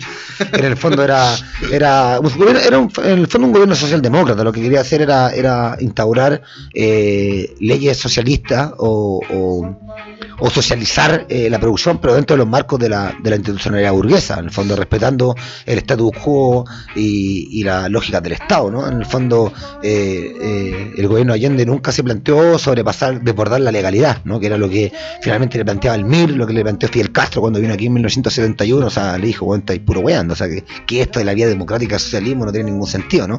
En el fondo tratar de derrocar el capitalismo por sus propias leyes, o tratar de derribar la estructura política burguesa por sus propias leyes, como es un poco insólito, ¿no? En el fondo ese proyecto que tenía la Unidad Popular. Quizás Allende, si bien tenía una formación marxista, el fondo de su gobierno, yo creo que en términos conceptuales puede ser más catalogado como un gobierno socialdemócrata, ¿no? Más que un gobierno marxista propiamente tal. Bueno, los años 70 son de fuerte conflictividad política, donde el golpe se venía a venir, ¿no? Ya con el tanquetazo de julio del 73, con el paro camionero en octubre del 73. ¿Qué sería el tanquetazo? El tanquetazo en julio del 73 es un intento de golpe que hace los militares un poco para tantear terreno, ¿no? Y sacan tanques a la calle que finalmente son repelidos por un sector leal del ejército, que en verdad no era leal. De hecho, la represión al tanquetazo fue liderada por Pinochet. Sí, pues si Pinochet igual era como un general medio de confianza. De confianza Allende, pues si Allende lo puso general jefe del ejército. Y la VOP también fue masacrada por Pinochet, ¿no? ¿La VOP? Como cuando asaltan así una de las últimas casas de seguridad, que van los milicos mismos a masacrarle. Sí, pero la VOP en verdad fue barajada por López. La voz fue de Barajabo López. Claro, pues, pero digo, el que comanda el operativo es la VOP, es Pinochet, como general de Allende. Sí, en la calle Alvarado, si no me equivoco. Sí, po. Sí. Ese operativo lo comanda... Lo comanda Pinochet. Pero bueno, eso es otra historia, ¿no? También tiene que ver con la característica socialdemócrata del gobierno Allende, que en el fondo reprimió la lucha armada y reprimió a los sectores revolucionarios que no confiaron en esta vía democrática hacia el socialismo, ¿no? Está el caso de la Hormiga, ¿no? Una matanza de pobladores que se generó allá durante el gobierno de la Unidad Popular, si no me equivoco, en 1971. Y bueno, después de lo que fue el paro camionero, el tanquetazo, el paro camionero en octubre del 72, ¿no? Que esta protesta reaccionaria, digamos, de la clase terrateniente, de la clase patronal en contra del gobierno popular, ya se empezaron a generar dinámicas de polarización política, ¿no? Ya, si bien al principio teníamos una violencia política fraccionada, donde todo el mundo se agarraba con todo, o sea, en el fondo las peleas callejeras iban de claro, la derecha contra la izquierda, Patria y Libertad, el comando Rolando Matus, que era el partido de choque, o sea, el grupo de choque del Partido Nacional, y otros grupos de nacionalistas, otros grupos de derecha se enfrentaban con la izquierda a palo, a combo, a balazo, algunas veces también en las jornadas de propaganda nocturna, en los cordones industriales, en las tomas de liceo y en las protestas callejeras durante el día en el centro de Santiago. Había mucho enfrentamiento político, y no solamente entre la derecha y la izquierda. El MIR con la J, el MIR con los comunistas se agarraban a combos limpios. El pedagógico, hay muchos relatos sobre eso. Muchas peleas entre el MIR y la J, hay una rivalidad, una hostilidad política muy grande en torno al debate reforma-revolución, ¿no? El MIR estaba por la revolución armada, el Partido Comunista sabemos que es un partido muy constitucionalista, un partido muy democrático, muy amarillo en ese sentido, que si bien se le puede llamar el partido más democrático de la historia de Chile, ¿no? Un partido que estuvo con Allende hasta el final por la vía democrática al socialismo, y si bien y podemos considerar que los otros partidos de la Unidad Popular, ya de octubre del 72 para adelante, cuando ya empiezan a entender la ofensiva patronal que había, muchos de estos partidos de la Unidad Popular que estaban por la vía democrática empiezan a pasarse un poco para el discurso del MIR, entendiendo que ya la lucha armada, la defensa armada del pueblo era la única opción que tenían ante el inminente golpe. Entonces podemos entender que la izquierda cristiana, el MAPU, que era el Movimiento Obrero, Movimiento Acción Popular Unitaria, ¿no? Que era un grupo que había nacido de la democracia cristiana. Los grupos de izquierda de la democracia cristiana se quiebran, en el 69 forman el MAPU. El MAPU termina siendo más radical que el Partido Comunista durante el 72, al principio del 73, ¿no? Ya empiezan a confluir un poco con el discurso del MIR de tener que enfrentar, digamos, con armas al ejército reaccionario, ¿no? Al ejército de la burguesía. El Partido Comunista no, el Partido Comunista se mantuvo en columna en ese sentido de su afán democrática de no agarrar la arma. Y de hecho, el Partido Comunista recién declara la política de rebelión popular en el 83, o sea, se demoró 10 años, del 73 al 83 son 10 años, que soportaron el genocidio y todavía no querían levantarse en armas. Todavía su estrategia del gran frente antifascista, alianzas con la democracia cristiana, que ya está demostrado que era profundamente anticomunista, profundamente antimarxista, pero aún así el Partido Comunista seguía buscando alianzas con ellos, y recién en el 83 el Partido Comunista declara la política de rebelión popular, ¿no? O sea, y se forma el frente. Y recordemos también que por algo también se fracciona con el frente del 87, porque en el fondo el Partido Comunista lo que quería era retornar a la democracia. La lucha por la que fundaron el Frente, y porque declararon la política de rebelión popular, no era la llegada al socialismo, no era un nuevo proyecto revolucionario, sino que era la llegada a la democracia, recuperar la democracia burguesa, con todos los privilegios que eso conlleva, ¿no? Por eso llega hasta el punto de que el Frente rompe después con el Claro, Partido por eso el Frente rompe con el Partido Comunista del 87, ¿no? Porque el Partido Comunista en el fondo estaba tramando volver a la democracia y participar de la democracia burguesa, ¿no? Con todos estos privilegios. Aceptando el neoliberalismo un poco como proyecto político, quizás criticándolo, pero aceptándolo, no así como los socialistas, ¿no? Porque si bien los socialistas eran más radicales durante el gobierno de la Unidad Popular, ¿no? Altamirano, y había fuertes fracciones del PS que estaban por la lucha armada, ¿no? Durante los años 60, de hecho tuvieron acciones conjuntas con el MIR. ¿Tenían un brazo armado? Sí, tenían un brazo armado el PS, de hecho era más radicalizado políticamente que el PC, pero durante finales de los 80, durante los años 90 se genera el proceso de renovación socialista, en donde los buenos se amarillan absolutamente, aceptan el neoliberalismo como proyecto político y de hecho llegando a ser parte de la represión a los grupos armados, principios de democracia. La oficina, de hecho salió un libro muy bueno ahora, yo no me lo leí, lo estuve hojeando, pero me lo voy a leer ahora luego, se llama Ratti, la pacificación en democracia. Que es el weón de la película de las que te topo, po. Sí. Ese es el Ratti Él habló. del libro, po. Él habló y bueno, sapeó a un montón de socialistas, digamos, que comandaron la oficina de la represión en democracia, Lautaro, al Frente, lo que queda el MIR, los grupos armados, y básicamente ocupaban, son los herederos de lo que fue la CNI, básicamente, o sea, ocuparon mecanismos de tortura, interrogatorios propios de los mecanismos de los militares durante la dictadura, o sea, en el fondo agarraron a los mecanismos que mataron a sus propios militantes durante el principio del año 70, o sea, durante los años 70, y lo ocuparon para reprimir a los grupos armados que no se conformaban con esta democracia pactada, ¿cachai? Con esta democracia que no era más que la continuación del proyecto de neoliberal de la dictadura. Hay uno ve también donde llega la búsqueda por el poder también. Sí, absolutamente. Y hay la historia, como las lecciones que dan la historia también. Sí, impresionante los cambios que ha tenido el Partido Socialista en su historia desde que fue fundado en 1933 hasta hoy en día, pasar de ser un partido socialista al principio bien anticomunista, ¿no? Con más afines al Partido Radical, incluso a sectores más de izquierda del Partido Liberal, pasar a ser un partido muy radicalizado, ¿no? Con mucha gente trotskistas también en sus filas, propagando la lucha armada, ¿no? Confluyendo muchas cosas con el MIR durante los años 60, como pasó durante la dictadura, durante los años 80 y los años 90, a ser un partido absolutamente reaccionario, un partido absolutamente que es parte, ¿no? De la institucionalidad burguesa, de la correlación de fuerzas políticas a favor de la democracia y del capitalismo, ¿no? Es súper loco. Pero bueno, era hacer un poco eso, ¿no? Como un recorrido histórico breve, digamos, de la conflictividad social y política que se generó antes y después del golpe militar. Bueno, después durante los años 80, ¿no? Porque sabemos que bien que del 73 hasta el año 82, que es donde se genera la crisis económica del 82, da pie un poco para que la gente ya vaya perdiendo el miedo, vaya saliendo más a las calles, ¿no? En el 82 y después del año 83 se radicaliza hasta llegar a las fuertes protestas del año 86, 85, ¿no? El año 86 se llamó el año decisivo, ¿no? Por la fuerte agitación política que había contra la dictadura, por las acciones del Frente, y bueno, nada, era un poco eso, ¿no? Dar un poquito el panorama histórico de lo que había sido todo este proceso. El preparo del golpe, ¿no? Claro, la preparación del golpe y la instauración del modelo neoliberal bajo la dictadura, ¿no? A manos de los Chicago Boys, de Jaime Guzmán y todo su pila. ¿Y qué piensas tú en el contexto actual de Sudamérica sobre golpes de Estado?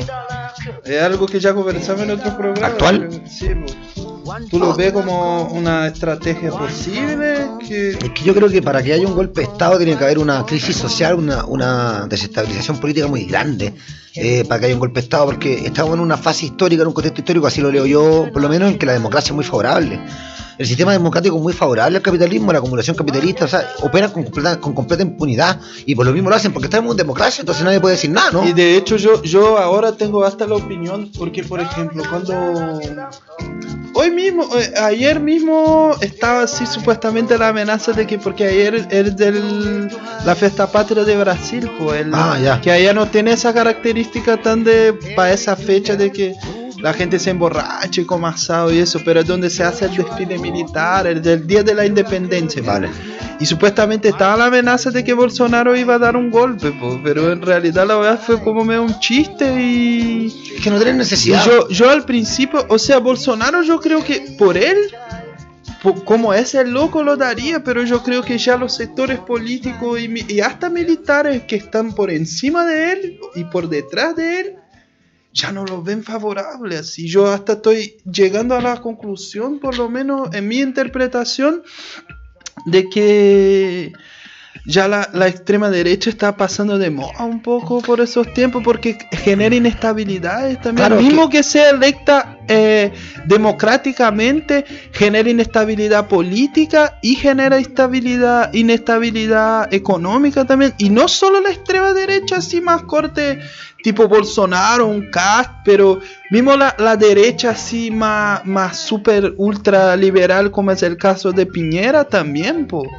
Claro, o sea que en el fondo eso mismo que decís tú, ¿no? Genera desestabilización política y hace que sea un gobierno ilegítimo. Sí. La democracia está tan sobrevalorada hoy en día, ¿no? Que es como lo más ideal, ¿no? Como la democracia. Entonces, ¿qué hace la dictadura? Hace que todo sea legítimo. Entonces, para los capitalistas están muy bien en democracia, porque la democracia burguesa les permite todos sus privilegios, les permite todo su extractivismo, les permiten todas... Y aparte, sea un gobierno medio progre, medio de centro, todavía genera que la gente esté más pacificada. Claro, o sea, le damos ciertos derechos sociales a la gente, ciertos beneficios, el capitalismo sigue operando como siempre, el extractivismo, la acumulación de capital, el salario, el modo de producción capitalista, la circulación de mercancía, todo sigue igual. Entonces en el fondo no necesitan dictadura, la democracia es muy cómoda para ellos. Sí. Y bueno, está el ejemplo aquí, o sea, los milicos aquí en Chile, el 78 hacen más o menos un plan de gobierno y Pinochet anuncia que el 89 se va a ir y el 89 se va. O sea, Pinochet perfectamente pudo haber no respetado el plebiscito, el resultado del no que ganó el 88, poderlo no respetado y seguir, pero no, ¿para qué no lo iba a respetar? Si el mismo Estados Unidos le ponía presión, el mismo Estados Unidos que generó las condiciones para el golpe de Estado y puso para el golpe de Estado, después financió la oposición a Pinochet. Y ese es el ejemplo también del contexto actual, que Estados Unidos también dio un giro hace un poco. Si vale en Estados Unidos la diferencia entre izquierda y derecha es más patética que acá. No, pues, sí, allá gobierna la derecha entre demócratas, como la diferencia entre derecha más o menos dura, derecha dura y derecha un poquito más blanda. Eso claro, sería como las sí, tres. Esa fue la correlación de fuerza política. Pero claro, ahora es también derecha un poquito más blanda, ¿no? Sí, claro.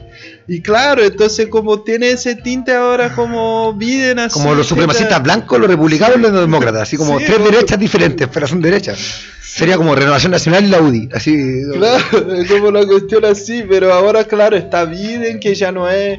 No fascista, eso, digamos. Claro, salió de moda ser abiertamente fascista, ¿sí? Como el fascista que lo hace piolita y trata de disfrazar y maquillar, pasa mucho mejor para la democracia que un loco tipo un Bolsonaro, así que ese weón ya no... ¿Qué hizo, por ejemplo, el weón hizo con que Brasil no sea tomado en serio en ninguna parte del mundo? Así generó inestabilidad económica, inestabilidad política. Es también como Piñera, como de los presidentes con menos aprobación en la historia. Sí, que bueno, como... que hay fascistas que tienen quizás un poco más de intelecto, un poco más de argumentos, pero Bolsonaro, aparte de ser fascista, es un completo imbécil, o sea... Claro, pero esa weá también es muy loca, porque yo creo que esa weá de ser un imbécil genera una identificación con todos los imbéciles que votan en él, po. Sí. Como la gente así, puta, porque el fascismo también se fundamenta un poco en la ignorancia que construye la gente, y la gente ignorante ve a un loco así y dice, oh, mira, es como yo, ¿cachai? Claro. Sí, pero claro, yo creo que tiene razón en eso, en el fondo a la democracia no le gustan los extremos.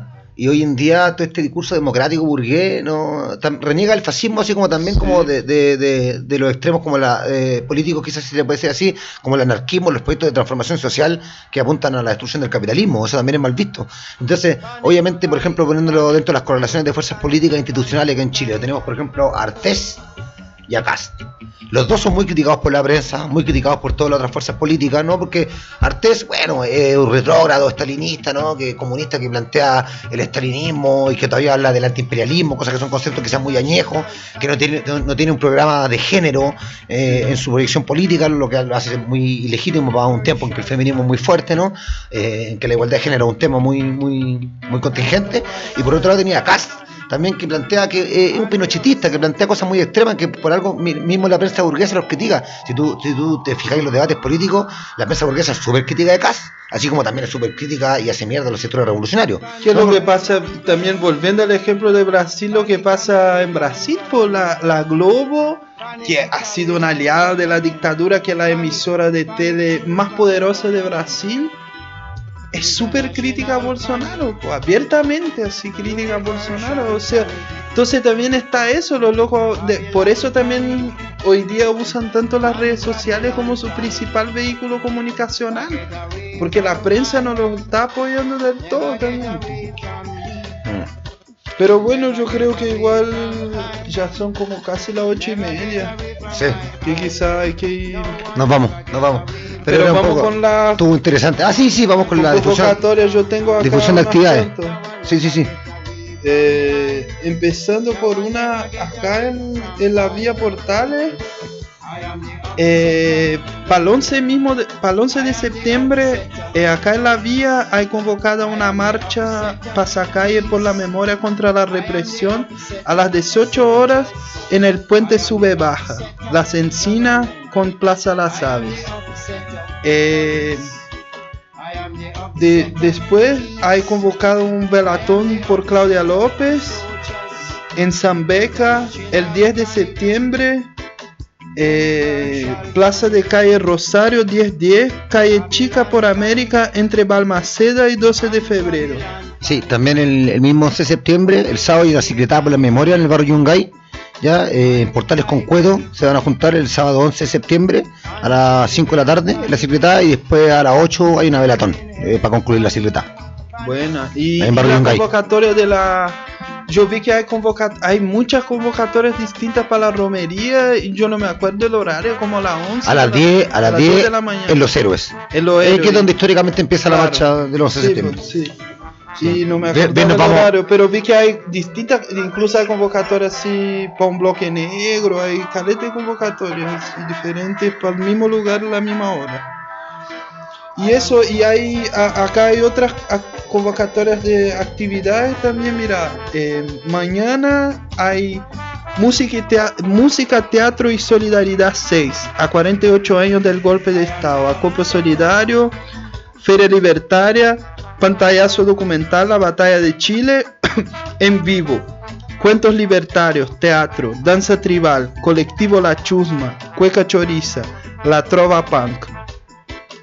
Jueves 9 de septiembre, 5 horas, Plaza Brasil, Santiago Centro. También el jueves 9 de septiembre a las 18 horas hay el lanzamiento del boletín Sedición número 11 de la Asamblea Libertaria Cordillera, que queda ahí cerca de Metro Los Quillais, caminando hacia el sur por la vereda poniente. A la altura de Diego Portales, más o menos, hay una cuestión que se llama Roca Pollo, y atrás de eso hay una placita donde es la actividad. Para quien es de la zona y no está escuchando, ahí caigan nomás. Y hay el 12 de septiembre una actividad también que se llama El Poniente No Olvida. 48 años del golpe fascista, seguimos luchando. Punto de acopio popular, agitación por los presos por luchar, propaganda trae silencio. Música en vivo, Manitzatea, Arauco Rocks, Capo Secuaz, Intento Fallido, Alma Muerta, Gallego Ska, Terreno Baldío, Espectra, La Fura, La Cantina, Órcata, Jordan Buendía. Domingo 12 de septiembre, 15 horas, en calle Arrau, con Tenente Cruz, Metro Barrancas, Pudahuel Sur. Un montón de bandas van a tocar ese día. Sí. Bueno, mañana también hay un live por Facebook, desde el Facebook de Vamos Hacia la Vida, de transmisión en vivo de los compañeros, y va a haber un conversatorio, revolución y contrarrevolución en la región chilena, derrota histórica balance y perspectivas de futuro, ¿no? Mañana desde las 7 de la tarde, mañana jueves 9 de septiembre. Y bueno, va a participar la editorial Acracia y Libertad, el Archivo Histórico La Revuelta y los compañeros de Vamos Hacia la Vía. Ahí va a haber un conversatorio en torno a lo que fue la Unidad Popular, ¿no? Proyecto revolucionario y demás matices de la época. Eso. Sí, pues eso vamos encerrando y para cerrar vamos a ir con unos temas nuevos. Unos temas de Niña Carolo. Los compas así de Niña Carolo nos han compartido temas de su nuevo disco para sonarlo así acá en vivo y en directo, así en exclusiva acá en el programa, que los van a lanzar creo que la próxima semana o la otra los van a tirar a Spotify creo y a otras plataformas, pero ahí vamos con dos temitas de ese nuevo disco de Niña Carolo para cerrar el programa. Agradecer a toda la gente que nos esté escuchando, que crucen los deditos y prendan una velita para garantizar que logremos que quede grabado el programa, que ojalá quede grabado de esa vez. Y si no, estuvo bueno igual. Sí. Si llega a pasar que no por nuestros desperfectos técnicos. De que estuvo bueno. Estuvo bueno y lo vamos a solucionar pronto. Pero eso, agradecer a la gente y salud y a cuidarse mucho ese sábado. Sí, a cuidarse mucho y a salir a la calle, ¿no? Un llamado a todas las fuerzas políticas, a toda la clase popular, que a salir a las calles este 11 de septiembre a conmemorar los 48 años del golpe militar. Sí, pues. Y eso, saludos. Un saludo a toda la gente de Privada Libertad, al equipo radial del 31 de enero, las radios afines y a toda la gente que se plantea una ofensiva contra esta sociedad enferma. Nos escuchamos el otro miércoles. Chau.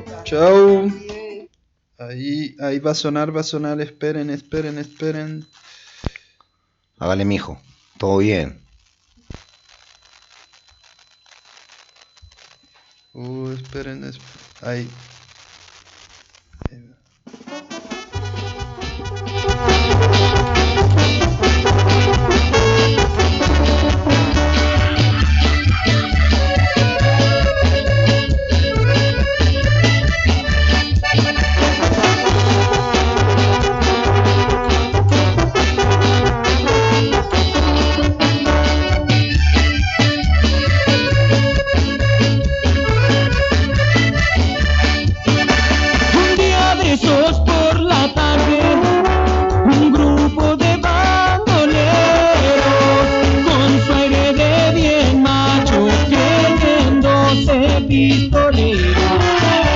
No sé bien lo que peleaban, si era droga o lío de falda, pero ahí entre los pasajes a los postes disparaban.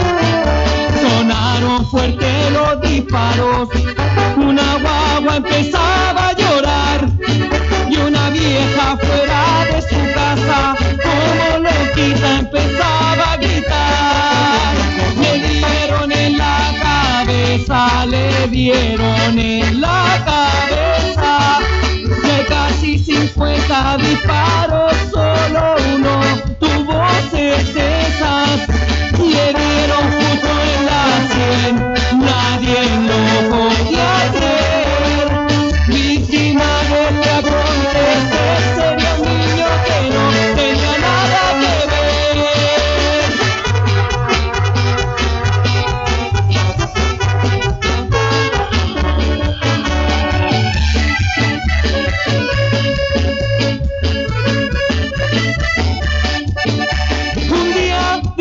Por la tarde, un grupo de bandoleros con su aire de bien macho, creyéndose pistoleros.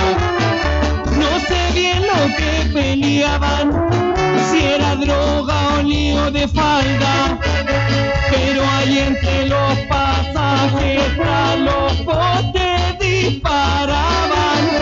Sonaron fuerte los disparos, una guagua empezaba a llorar y una vieja fuera de su casa como loquita empezaba a gritar. Le